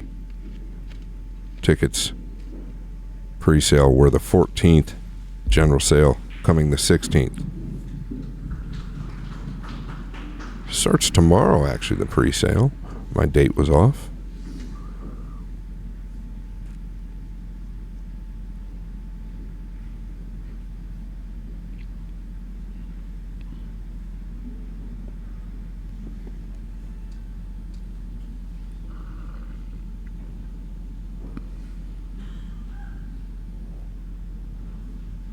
Don't exactly know what's happening here.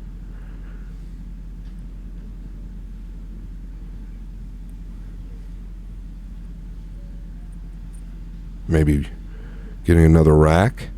been a couple of questions within the break. I think they just replaced the rack, Jeremy. Yeah, that's fair. I mean, now if one player wanted to keep the original rack, they certainly could. Well, that's actually a good point. I've talked about changing the rack out, and these racks are not bulletproof. If you get a crease in any part of it, it can offset the balls a little bit, even to the naked eye not noticing. But I do think the Matchroom Magic Rack is the best rack. They fight for it down in Phoenix.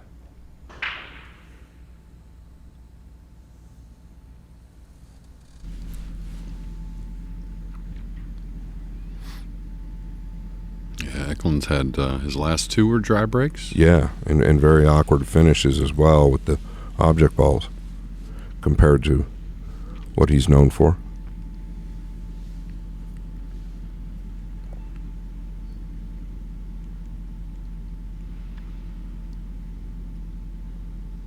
Yeah, look at here, not being stubborn, changing sides. You can see the marks he puts on the table on our right side of the box.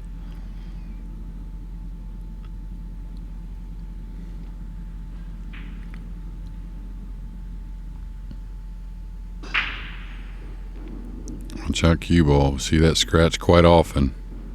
Pretty brutal there. Catches that 9, I think it is, and it just slowly creeps across. Sometimes it gets a shave from another ball, but that one there was... Look at the speed on the 9. I mean, he went flush into it, and it still creeped into the side.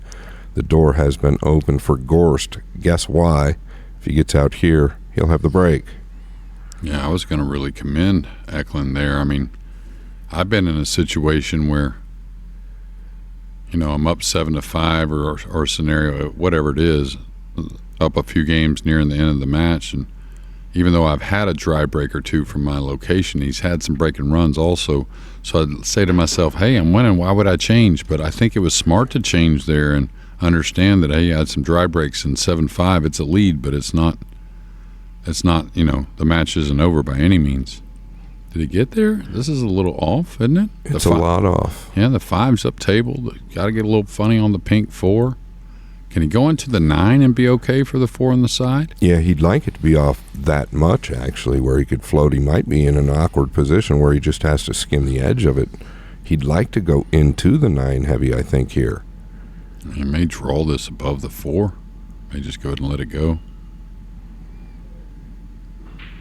Yeah.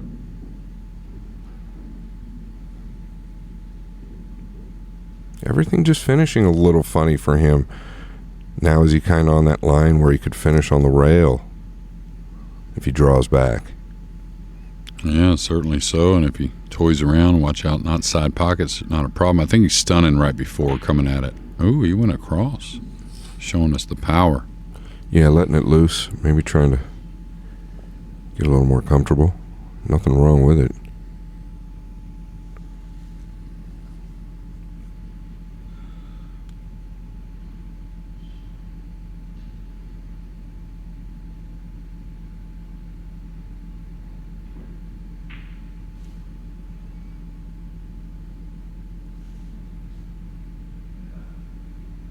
All right, going for an extension. Shooting from this corner, so should just be one cushion. Could do 2, whichever he likes.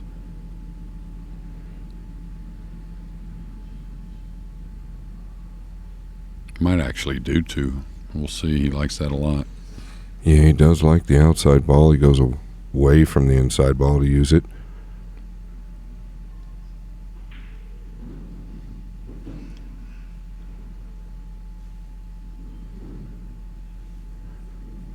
Just feel like he's working really hard. Where in the beginning it was a little bit more flowy, I guess would be the word. Yeah, well, I don't mind it. I mean, he's had a few didn't like. He's trying to grind through it a little bit. He's certainly a worker anyways, so.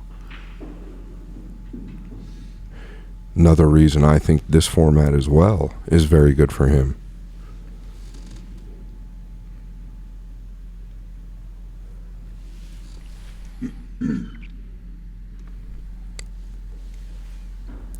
Every ball just a little awkward, though. This isn't. He's going to get plenty out.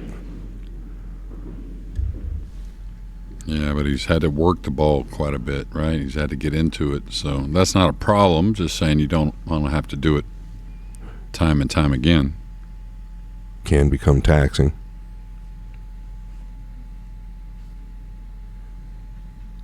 Couple of big swings as of late. Gorst going to be within one now.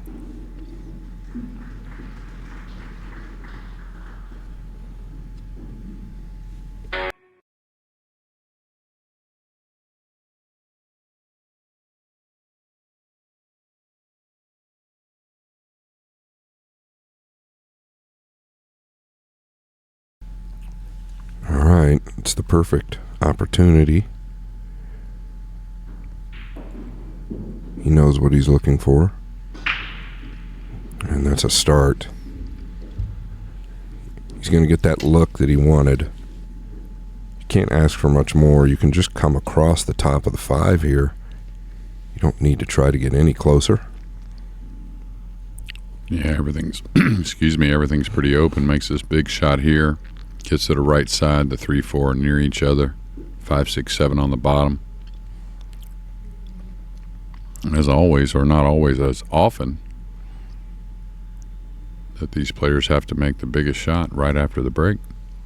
Or what looks that way anyways. Things can change so quickly, though. Niels Fan up 8-6 over David Alcady.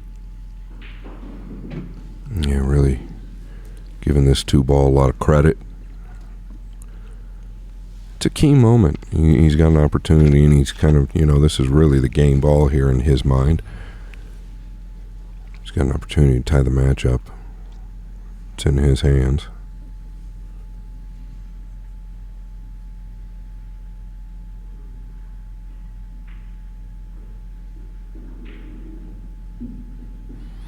Yeah, that was clean. A little right English there to check the cue ball.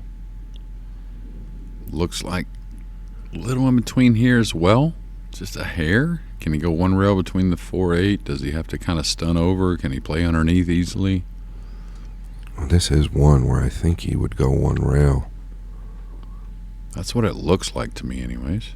It almost looks like also if you catch the 8, it's hard to have a big problem there either.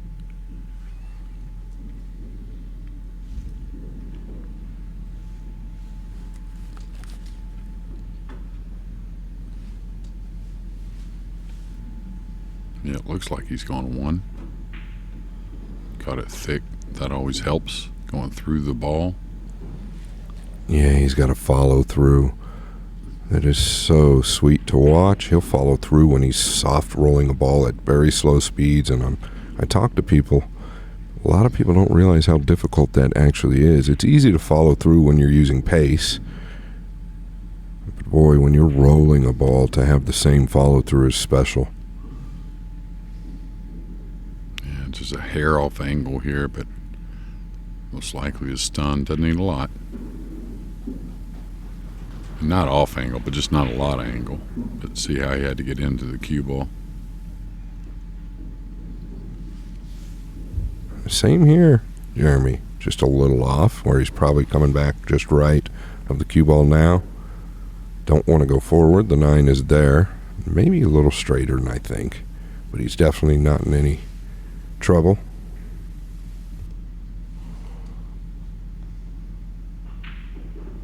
Yeah, so coming back a little further just to get a better line on the 7 instead of some extreme cut.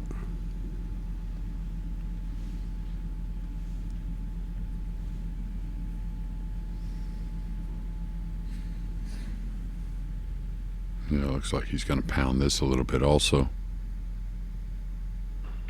Oh no, he kind of sweeted it. Didn't have as much angle as I thought.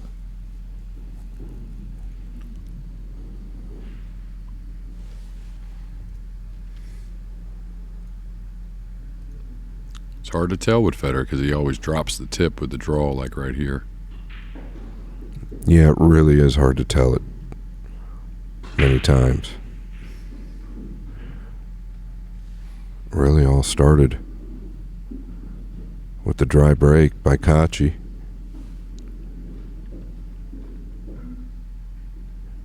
A couple of racks ago.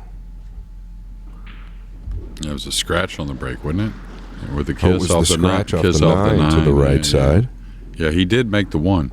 I believe he did make the one, but Yeah, it was a heavy hit into the nine. So the break has gotten him here the last part of the match. Didn't cost him all those games, but it's been 2 dry breaks and then a scratch. So he's got to get that cleaned up at 7-7.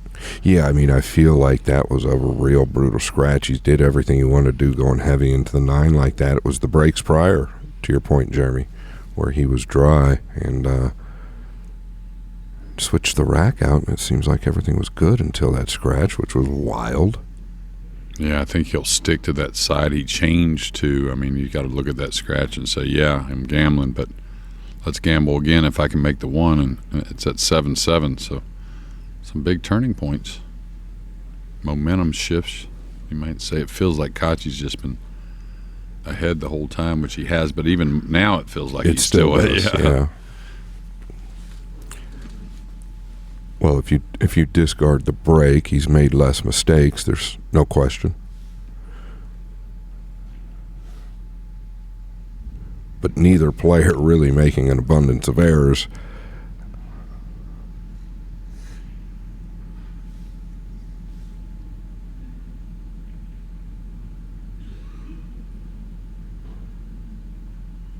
He's big on that, wiping the cue ball off. He does it every time he's got ball in hand. He'll rub it against the rail 4 or 5 times. I see a lot of players that do this just to get the chalk off.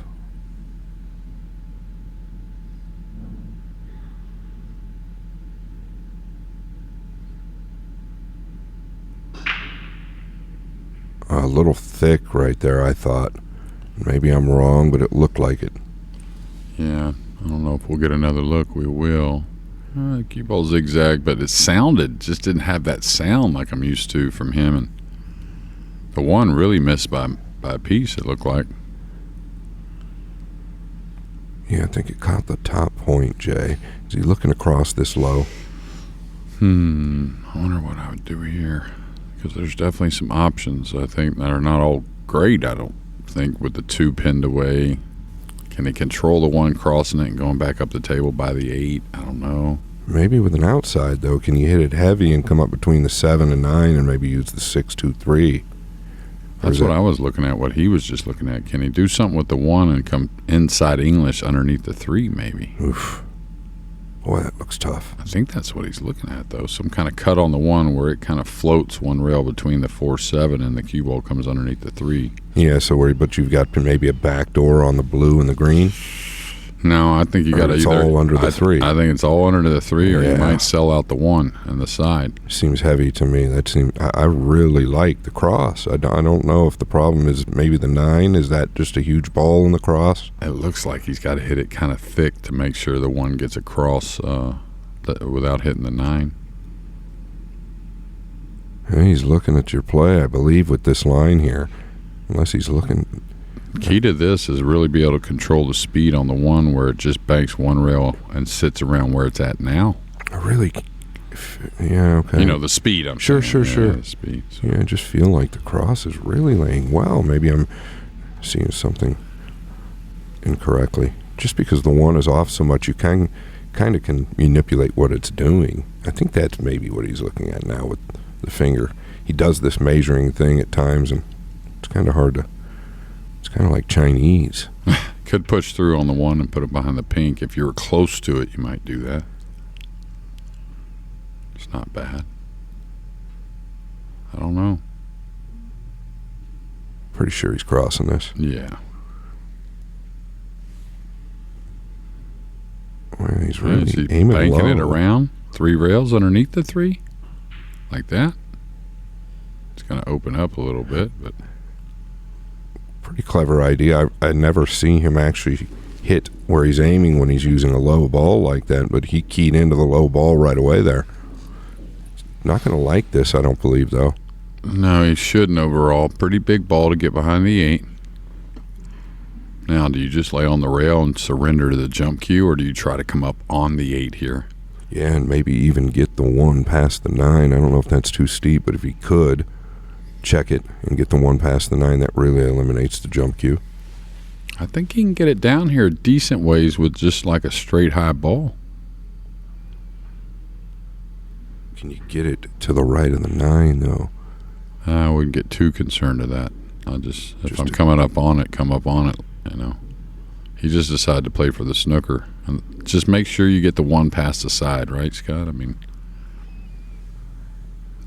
here comes Shorty.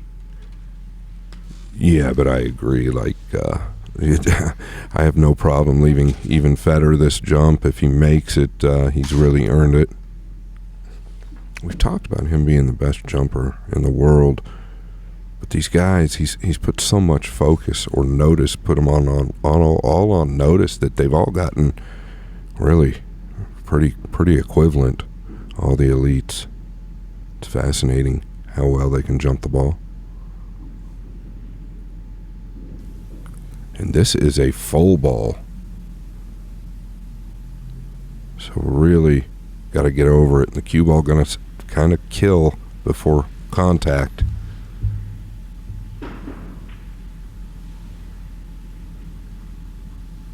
Trying to hold for a two-way. How strong is that? I think so, anyways.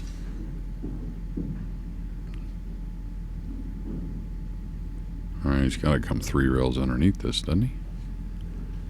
Around the 7 with spin. Yeah, can you get the power on it spinning around the 7? I think so, yeah. Yeah, I think so for sure. Got a nice way you can cut the 1 and come over. You can come behind it, make it in the side. You got a wall with the 2-3 there, and he kicks so well anyways. Oh, he's going for the jump cue, so he's going to try and land on top of this 1 ball.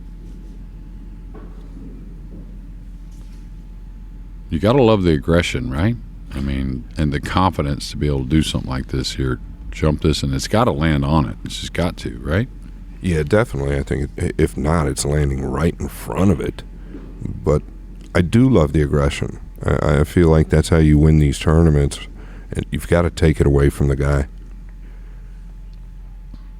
Oh, could there be a problem with the bridge? Look at the fingers. They were really awkward there. So the bridge is real awkward. That can make a huge difference in something this difficult. Yeah, and this is something, the guys might toy around with every now and again, but you can't measure and jump, practice all these different jumps. No. It's got to be by feel and imagination. Of course, some knowledge involved, without a doubt, and a lot of talent. Yeah, the more I look at him try to settle that bridge, I'm pretty into your shot. I think there's a lot more that can go right. He's so good at it, Yeah, I think if he could bridge a little better, Jay, it'd be different, but not looking good. Just no platform or foundation there with the fingers. It's a little better. Is he running the ball off the edge? Looks like it. That's an easier jump. But I don't know if he's intentionally running the ball. That's funny. Wow. That's what I was about to say, man. You hit it perfect, hang the ball. That's be brutal, but it's exactly what's happening. From 7-4, was it? Was it 7-4? 7-5? 7-4? 7-4. Yeah.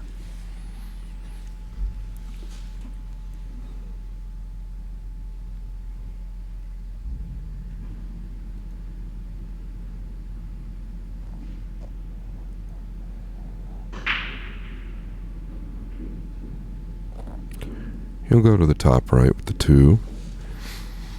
Yeah, the Terminator Hall of Famer Niels Fein on the hill at 9-7 over David Alcady. I'll tell you what, man. I might not see Niels. You play a few majors a year, but the guy is just still really as good as ever. Yeah, he's been out there grinding the World NineBall Tour, though, quite a bit. The last few, right? He went played a lot. Yeah, he hasn't missed many of them through the last couple of years. Is this going to get a little odd straight? Maybe just some of the events I didn't go to, Jay. Yeah, but he, semifinalist. Wasn't last year at the U.S. Open? He's made several final 16s. TV rounds, you might call it. Now he's gotten a little awkward here. It's almost like I feel like, is he stunning straight out? I almost feel like you got to gamble going forward with top inside. Felt like a heavy inside even, just a soft forward, but open up real good. Maybe he's a little straighter than we think, but he's going to stun in between the 6-9, I think. I think that's what he's looking at. It feels like that's a bigger gap than drawn behind the 6 for that gap. Easy to overdo. Oh, he went inside. That was the shot. Inside to the gap. Steep. Pretty good, though. Can he come between the 6-9 now? Looks like it.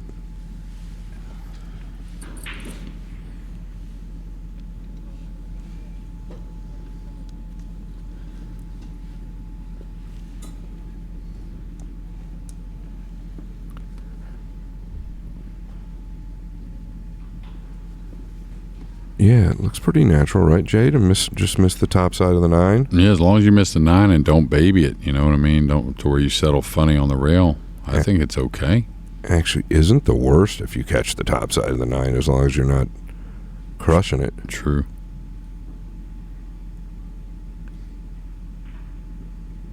Yeah. Perfect. I think to your point there, don't baby it. That's the key to the shot. Very easy at times to let up a little bit there just to feel like you're getting the ball down. Yeah, make that complete swing, you know. Again, he'll come twice, 2 cushions most likely.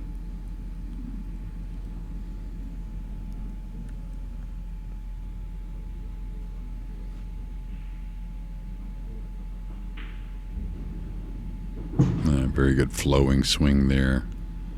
Oh, this is going to run a little bit on him, just a little. Should be okay.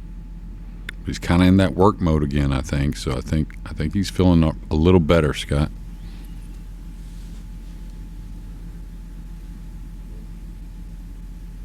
Yeah, he's definitely got light at the end of the tunnel. Yeah, this is just 2 rails across, somewhat to where the cue ball's at now. Could be a little bit, check it a little more with inside. You could go above the side, actually, 2 cushions and take a little distance on the 7 because the 8's pretty playable. I wouldn't doubt if he does that, actually. Yeah, we talk about the outside ball for Gorst. Really, it might just lay natural for a straight top ball over and back. I don't even know if the check is necessary.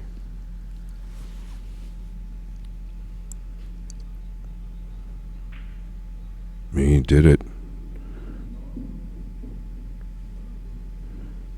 So it must have felt like that cue ball was going to kind of dive forward if he just used a top ball there coming above the 7. And that's why he put the outside on it. I think it had to be a hair inside or outside, so he decided go ahead and go with the outside. You know what I mean? I think straight ball was more maybe coming towards the side pocket. That's exactly what, yeah. Okay. Let the stroke out a bit here. And the timing looks better and better every delivery to me.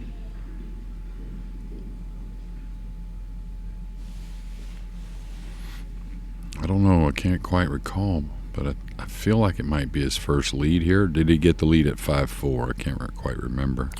No, I don't believe he's ever had it, Jay. Yeah, he's always been playing catch up. Good time to get it here at 8-7.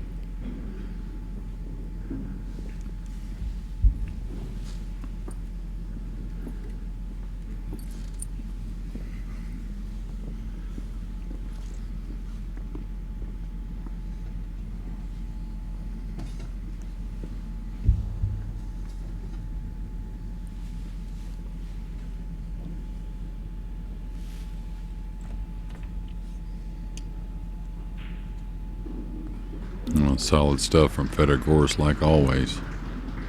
And his first lead, as Scott said, at 8-7. We're racing to 10. I didn't hear any overwhelming cheers, but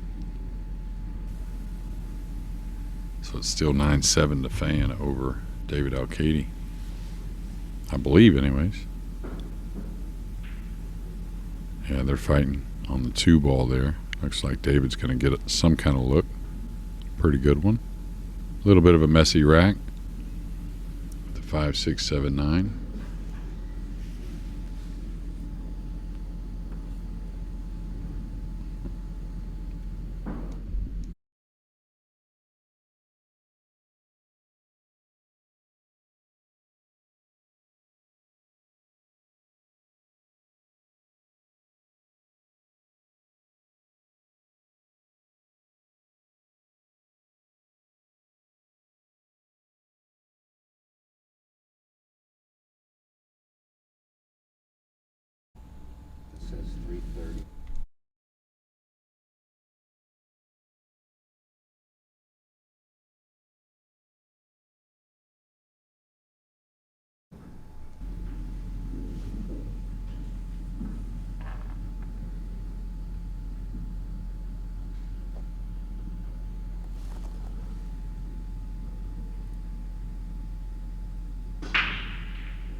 All right, a couple kisses, but he's going to get the top side of it, I think, anyways. Maybe not.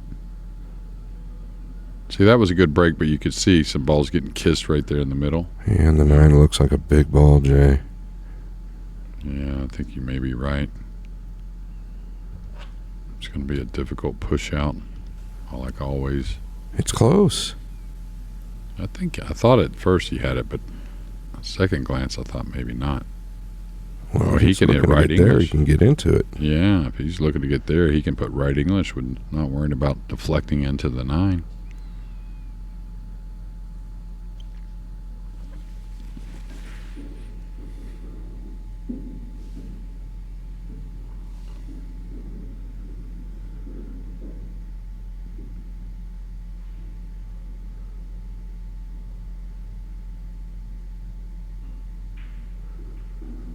Uh-oh. He's going to get the point. Don't know that he's going to go with this one.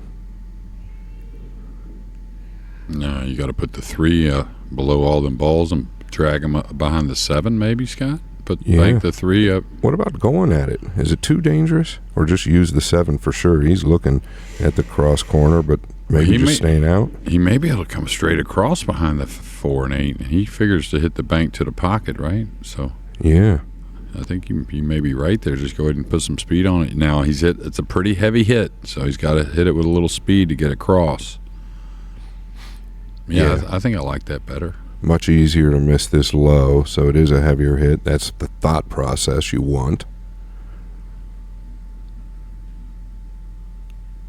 Now he's looking maybe at the other shot, the safety. Looking to cut the 3 a little more, kind of bring the cue ball up behind the 7.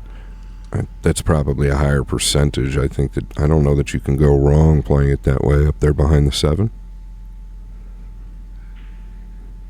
Yeah, I like that. I mean, it seems like look how good a placement this is, ladies and gentlemen.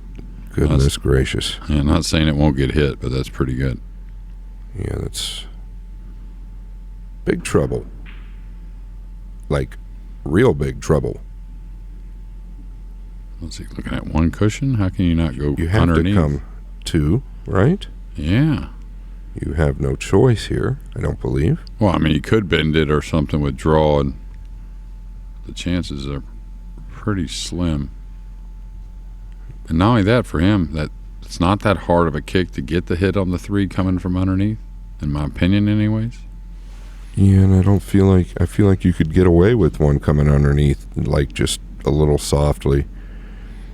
Yeah, and I mean, I would go at the lighter side, obviously. But if you decided to just smash it from underneath, I wouldn't hate that either. Just, let them rock and roll a little bit. Especially if it helps you with your accuracy, there's nothing wrong with it. If you feel like you're going to make better contact, for sure. Yeah. Now he's looking at it. I mean, it's a much bigger ball. Yeah, you can cut the 3 into the 4 and sneak up on top of the 8. You could double kiss the 3 right there. Little unlucky the 9's there. You could hit it well and leave some type of little kiss shot on the 9, but I feel like unlikely if you hit the 3. If he elevates, that means he's coming 1 cushion at it. He's getting us a little trick shot here. He's coming 1 cushion. And trying to kiss the 3 and make the 9. Watch, he's going to elevate. Well, this is, I guess his thought process is here, if he comes long of the 3, he just moves the 9 and might not lose the game anyway. Maybe.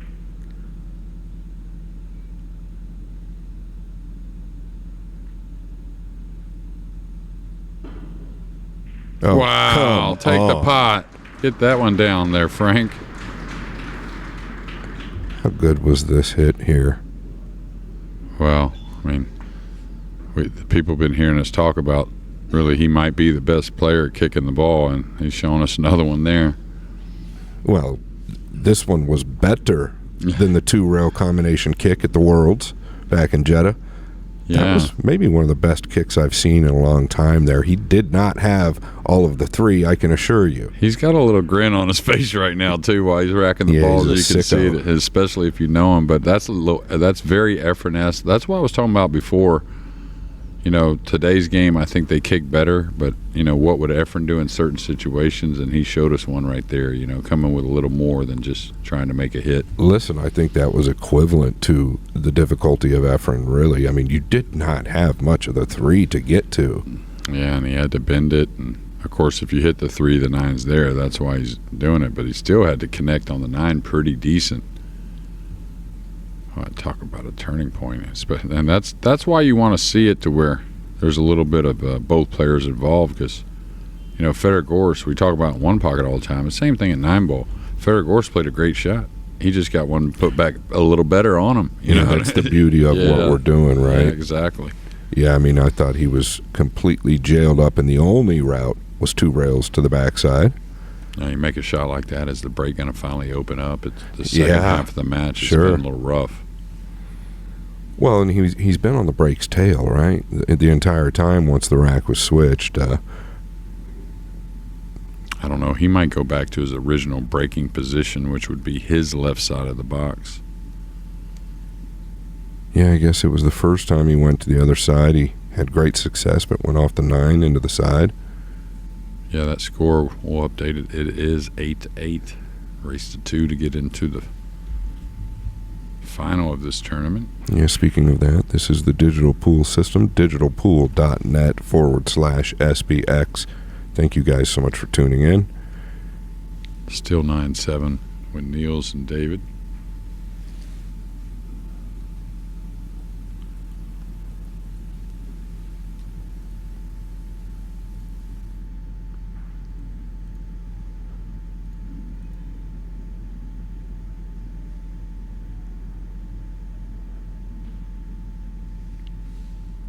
Yeah, one of the best kicks I've seen in quite a while, to be honest. If you really just break down that series there and the scenario, as good as it gets.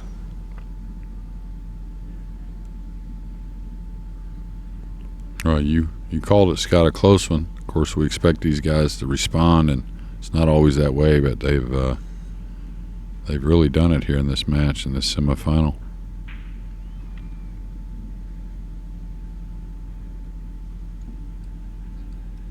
He did go back to that original breaking position. He's going to love it. The 2's going to get open, I believe.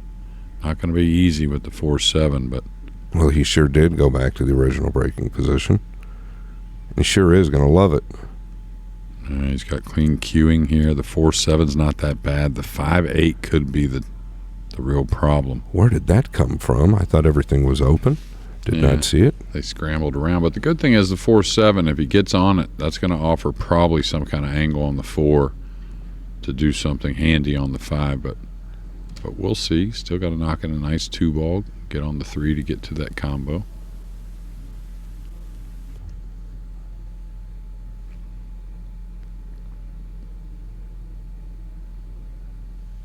Yeah, I think he's going to be okay here.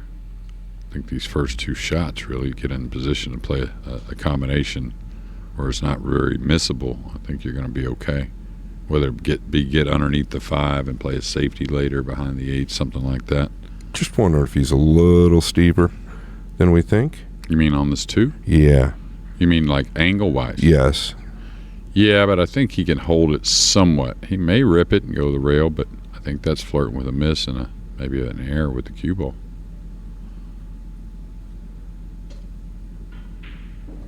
See how he holds it with aggression, not trying to baby it. Really, that's the difference in the pros. A lot of times are understanding what's happening with the cue ball. A lot of people try to let up holding. Yeah, Shane is real good at it. It took me a while to learn that. You know, I try to a lot of times feather it instead of letting the tip position do its job. You know. All right, got to go inside here, Scott. I Forward, think so. Right? Yeah, he is. He'll start out a hair low and then bring the tip up a hair. Could have been, or could have used a little more angle maybe. Would have been okay with it, I can promise. Or he'll get closer if he hits it well. Like that. Now he's going to offer a little angle coming off the 4 to the 5-8 after he pockets this combination. He's got a chance to get out here.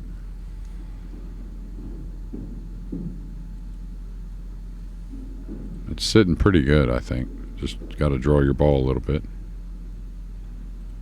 Now, I guess the 5 definitely doesn't pass. The 8?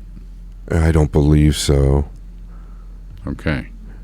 This is a combination you can have a tendency to catch a little thin. Yeah, again, I say it too often, I think, but again, just like you did before, get into the ball, don't let up, get a little draw stroke on it. It'll help the 7 slide a little bit. Yeah, it's just a fuller hit than maybe you would think. Perfect. Now, do you gamble on the breakout, or do you just get in a safety position? It is 8-8, and these are aggressive players. Well, you can definitely drag down to the top rail. It's not sitting terrible to come across it, though, and odds are you're going to hit a good side of the 8 one way or the other. It's not terrible. I mean, listen, he stayed aggressive with the kick. I believe Niels Fahan has just moved on. Yeah, the Hall of Famer. Great tournament for Spain and David Alcady. Boy, this is a hard one for me to not try to open. That's kind of what I was saying. He's been aggressive. Well, when it sits well, too. Okay, he played from underneath. Man, he might run out from here anyways if he fell in the side pocket. Don't put it past him. I think he's going to stitch him, but won't be a jump cue involved here, I don't think, for FEDOR GORST. No, and can he actually play like the 5, 2 rails tight up, just right of the 6 where it makes life even more difficult?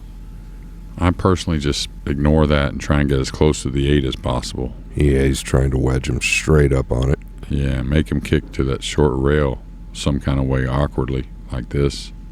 Ooh, he almost kept the 5 underneath the 9 as well. That would have been pretty handy. But even an open space like this, it's so much more difficult to make contact with. Yeah, this is one I like to hit center ball. I don't want to judge the when I'm close to the rail like this, if I'm going to that top cushion, Scott, I don't want to judge a high ball on that one. I want to hit more center and pick out my line to where it kind of holds.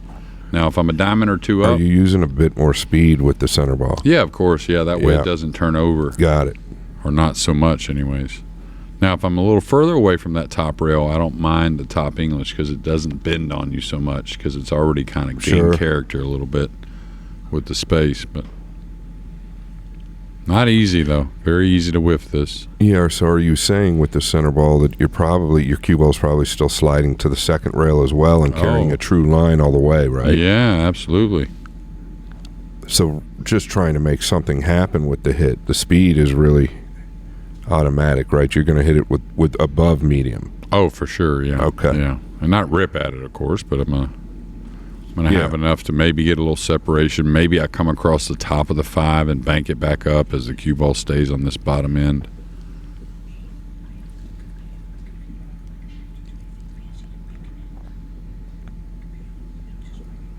This department, I give EKLENT a little edge over pretty much, of course, FEDOR here in this match, a little edge, but pretty much over the entire world.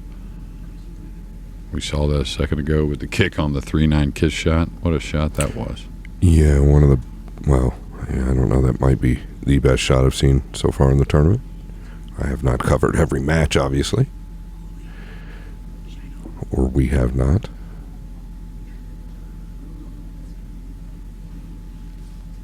Okay, Jeremy, he's not Gonna use a center ball, but I couldn't agree more with you. I wonder what pace he'll use here. Okay, same thing, hitting it hard. Great hit.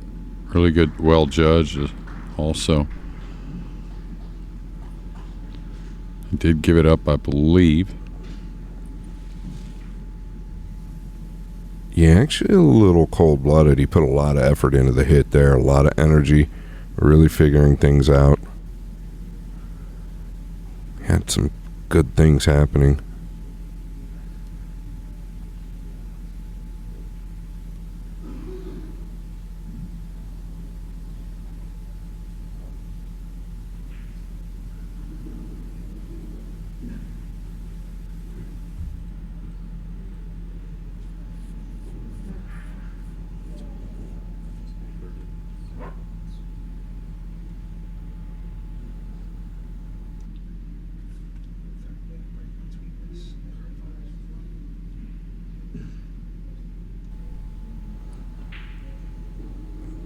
And we will have a 30-minute break following this match. I think that's good. Very good, Jeremy. Yeah, I mean, give guys a little time. I don't think they want a lot of time anyways, just enough to get a breather, a little bit, fresh air. It's finally really beautiful outside. It's been a little gloomy all week, but it's been a great event. I haven't been here in 20 years or so, Scott, and I really enjoyed the vibe here this week. Man, I actually did as well. I was talking about the same thing. It's probably been 12 years or maybe 8 to 12. My timelines are off. 8 to 12 years. I felt like it was 12. But yes, the vibe has been awesome here. Did come here a couple of times in a row, though. Really sticking to his guns, Kaci. Did move from the break spot. Yeah, and another lead change late here.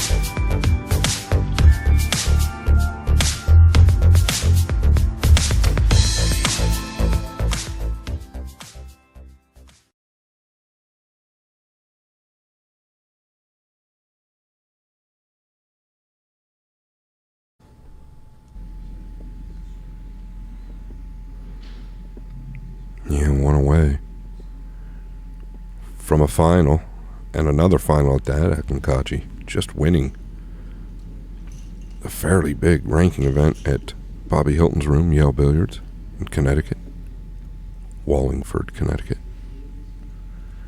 He's been getting closer every event. Struggled a little bit at the PLP, but it seems like he's really coming together.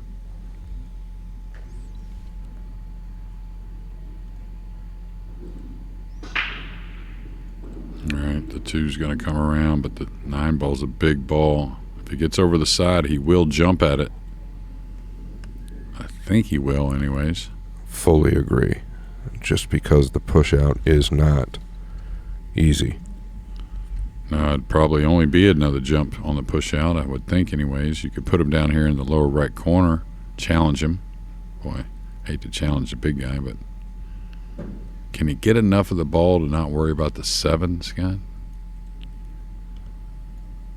I think so, maybe. Yeah, it looks like he can. I mean, I think he'd actually hit it real good to get to the 7. Is he looking at the line off the 2, or is he looking at a push out maybe? Well, you did mention challenging from the lower right. I'm surprised he's not going at the jump cue, though, because you know he's going to track back down. Maybe he's just concerned about running into the 7. Yeah, I think he's going that jump cue now, maybe. Maybe not. It looked like he took an extension off, but it may be his playing cue.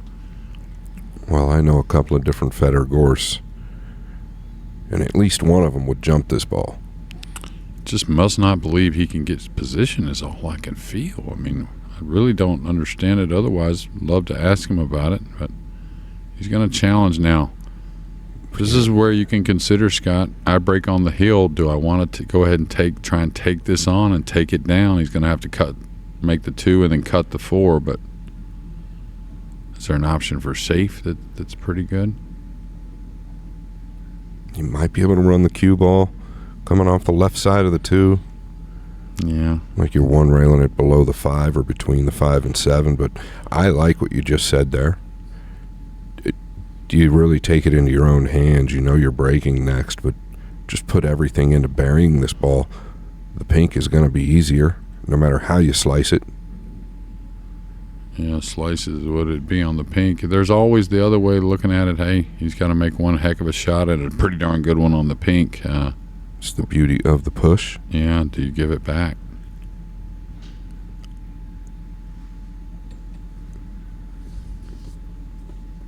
I think this is another reason that the alternate break can be really an exciting format. Well, I think with this break rule too, I think it shows a lot. I mean, we've seen a lot of different types of pool this week. Seems like it's like that every week. And the break rules changed the game, right? The break rule and the tighter pockets have changed the game of 9-ball, period. Yeah, he was kind of looking over on the left side rail there. I'm not sure what he was measuring up, but I think it's off the left like you're talking about. And I don't know if the speed to lay the 2 ball down on the end rail really agrees with the speed to move the rock. Maybe. No, he's going lighter. He's going lighter. What a shot. What a shot, young man. Did he cut him off from the top side? Is he that good? That's close.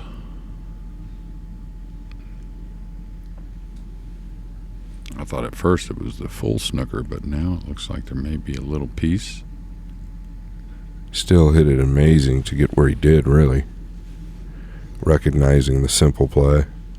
And he is great at that.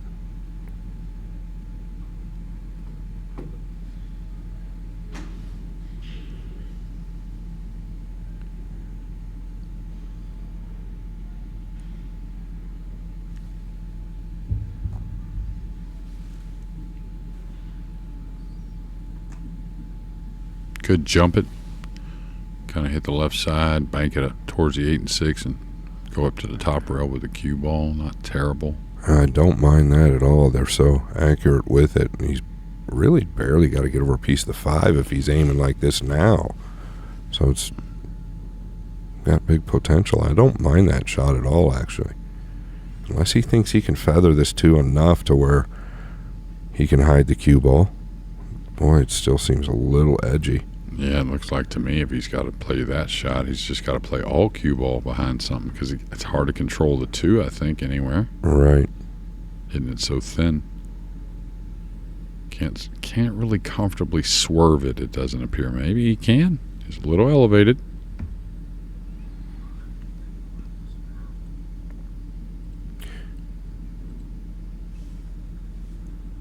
Is there even a chance of him just crossing it over like above where the cue ball's at now and dropping down below the 4? Is it too thin? I think it's too thin. That's the first shot I kind of looked at when you showed that other view for a moment. I was like, it didn't look like he could really cross it over. I really like the jump, I think, for these guys. I agree. I really like it as well. Maybe he's going to try and dig and do the same thing? Like swerve? He's leveled out here. All right, he's got to find cover somewhere. He's got to find a gap between the 6 and 9, I think.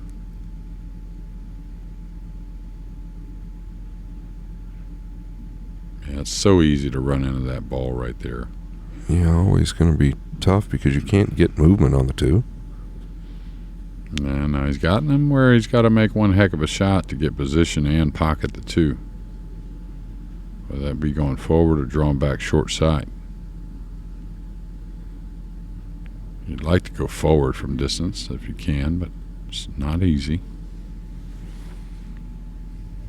You know, I do think this is a ball that even the elites at times kind of get the wrong mindset with and feel like they've got to pound it.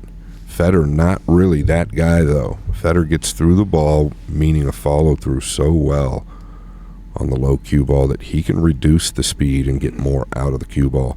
So this is one that's real doable for him.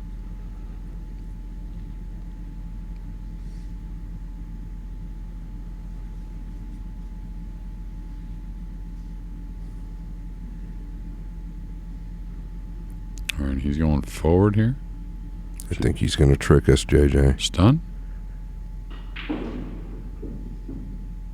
Yeah, I think he was trying to come back a little better than that, don't you? I think he's all right, settled for this, I guess. I don't know. His tip never went very low at all.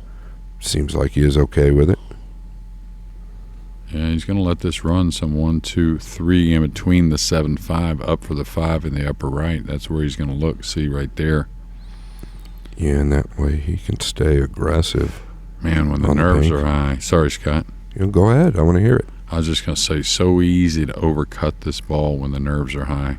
Because he's going to add a hair left English, and it's just, I don't know what the tendency is or why the overcut happens. Even with good strokes, I'm talking about it. It's easy to hit that top knuckle. I think hitting it with a little speed, Jay, tell me if I'm wrong, but I think hitting it with a little speed is more comfortable than trying to float it with a high outside ball. Yeah, and that's what the angle wants to do anyways. There's a lot of angle here, so he doesn't have to crush it, but he has to, a little more medium maybe.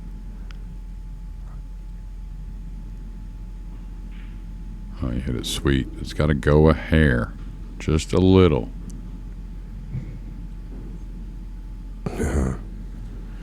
Really did hit it sweet.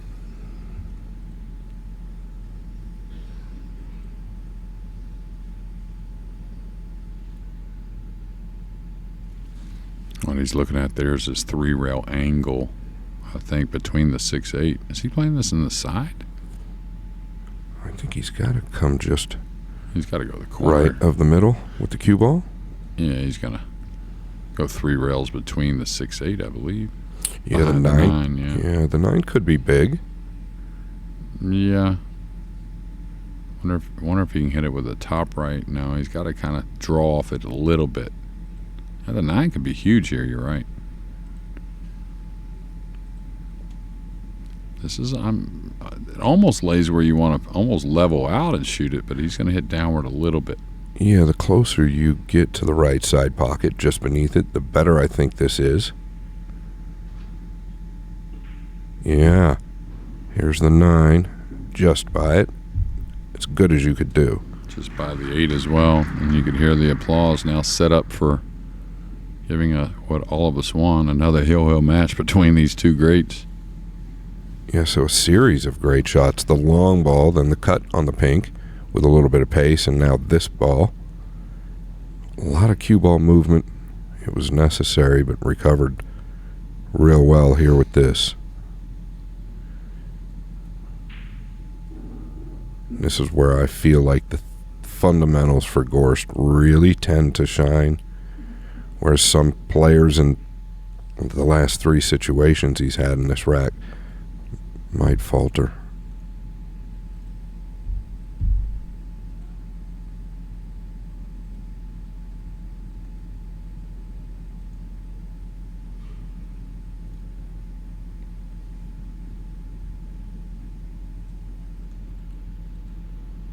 We'll definitely come to the second rail here.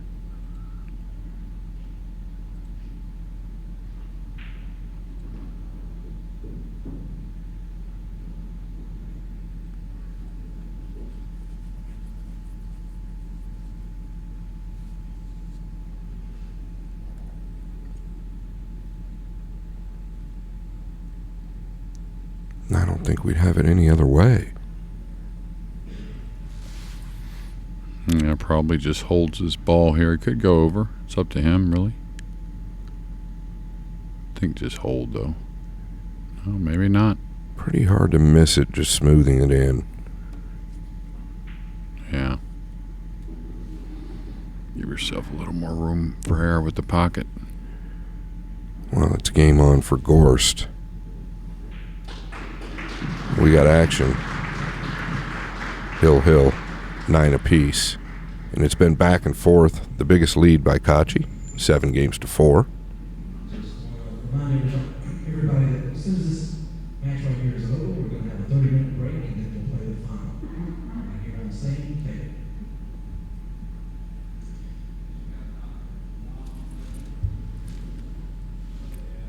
Feels like this match has been really at the highest class. Let's give a round of applause. seen a little bit of everything here. Both of these guys.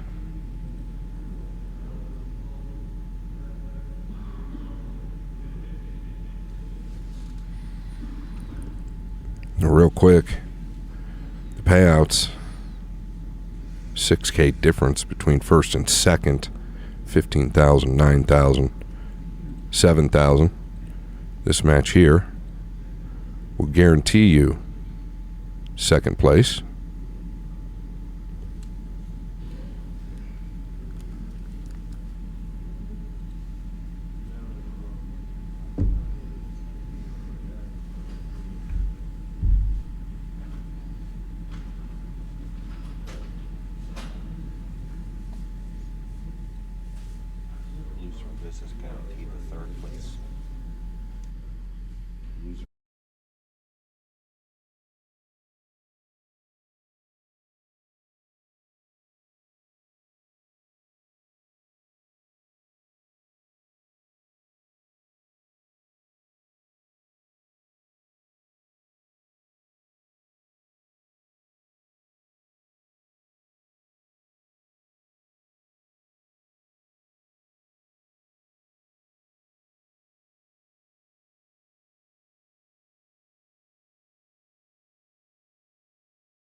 What do you think's going through his head right now, Scott, with some dry breaks? Of course, it's hill, trying to get to the final of the tournament against the number one player in the world. He's probably just thinking, man, I really want to freeze this ball right here. I don't know what is going through Eklund's mind. Well, I hope it's not what happened in Saudi Arabia. But really, if he's thinking that way, actually, as to what happened in Saudi Arabia, maybe he's got something in mind, a little payback for Gorst. We just never see breaking runs on the hill. And I'm hoping the commentary jinx is alive and well and we get to see something like that. But I expect it to be just a little bit of an awkward rack. It always seems to be, Jeremy. And I hope he's thinking revenge. Yeah, well, I don't think he'll back off with the speed on the break. That's seen that time and time again with him, and doesn't back down. I'm with you, though. It seems like there's always a push-out situation or some type of tussle for the first shot, the first open shot. There's, I'm sure, what was a great gesture between the two champions. A little bit of a good luck. Yeah, and you just feel like Gorst trailing 7-4 as well. He's just never out of it. So many matches at the Worlds where he was trailing 6 or 7 games. He's just looking for a breath of air. And Kaci going back to where he started this match.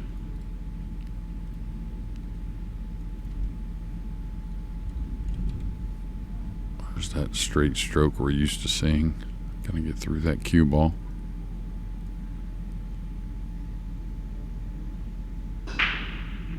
Watch the 9.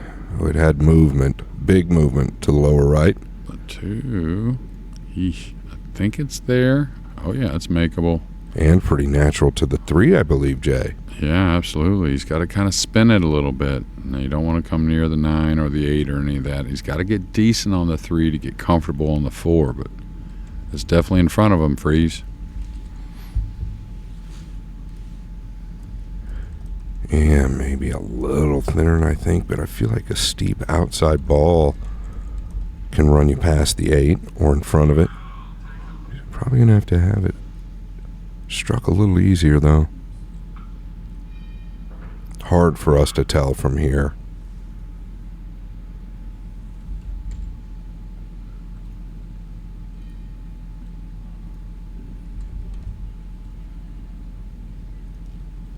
Might be a little steeper than we think, Jay.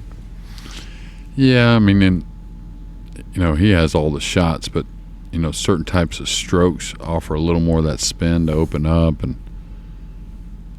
he certainly can do that even better than when he first hit the scene. And I think he's better at these kind of what you would call kind of more heavy spin, a sweet kind of stroke. Don't think it's a problem, really. Now, is he going to play it thin and just come straight across instead of going behind the 9? I really like the low outside ball. Just softly let the outside open up. I agree. Softly. Settle. Yeah, this is going to have problems, I think. Maybe not. Wow. Still trouble. Still a little work, though. Yeah, he'll take it. Very hard to keep yourself from being hooked on the green 6 going that way at that speed, but he did it. And that's kind of what I mean as far as, like, he doesn't like to go as far outside on the ball. Like, I would have been real extreme on that. Same. And really fall into this bottom cushion and kind of come 2 rails at the 3 more than the 3rd rail. It appeared that way anyways now. All right. Yeah, he's a little bit more of a straight cue guy. When he gets off center, it's not necessarily extreme. So you have to Big punch here. Huge. Big punch. Just needs a cut. Needs to cut it thinner to the outside of the pocket. Wow, he slammed it in, really compressed the rail, got a lot out of the cue ball. Still not out of the woods. He's got to make a little decision here going around the 8, maybe trying to avoid it. Watch out for the 9. The accuracy to the pocket there, that was by design. If you felt like he almost missed it, he was really playing it to get that much out of the cue ball. Well, we talked about FEDOR GORST, coming off a little injury, not playing a whole lot, maybe his first tournament of the year, but you and I talked about it at the PLP. Good to see this guy. He's got a little...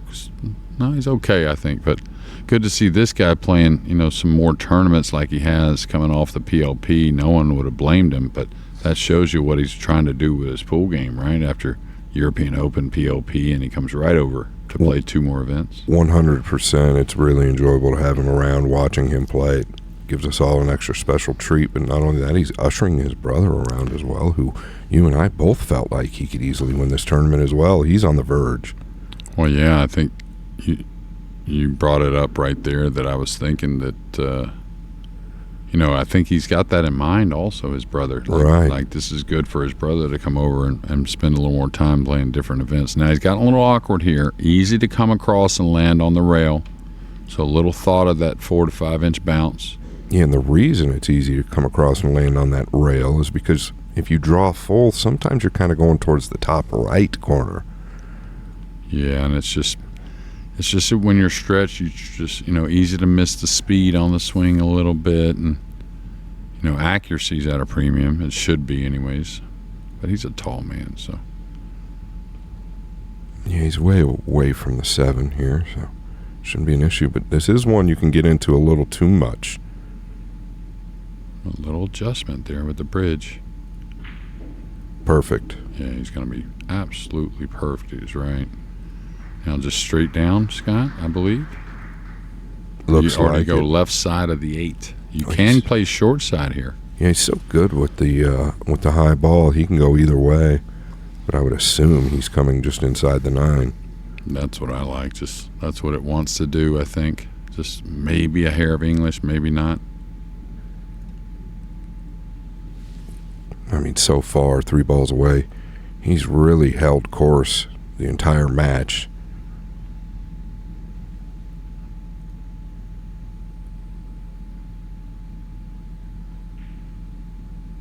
Now, this is going to be perfect. Really good. It's the most simple stroke he needs to make here. Now, don't baby it. Go ahead and come a good 2 feet above the 9. That way you get nice, clean contact on the 8.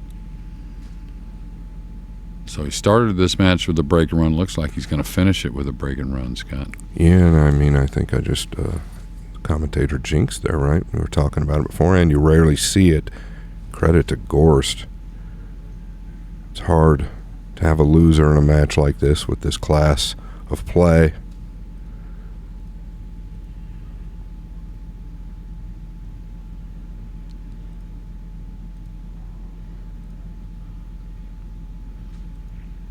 Most likely the white towel. Maybe not. Team USA versus Team Europe. Let him swing.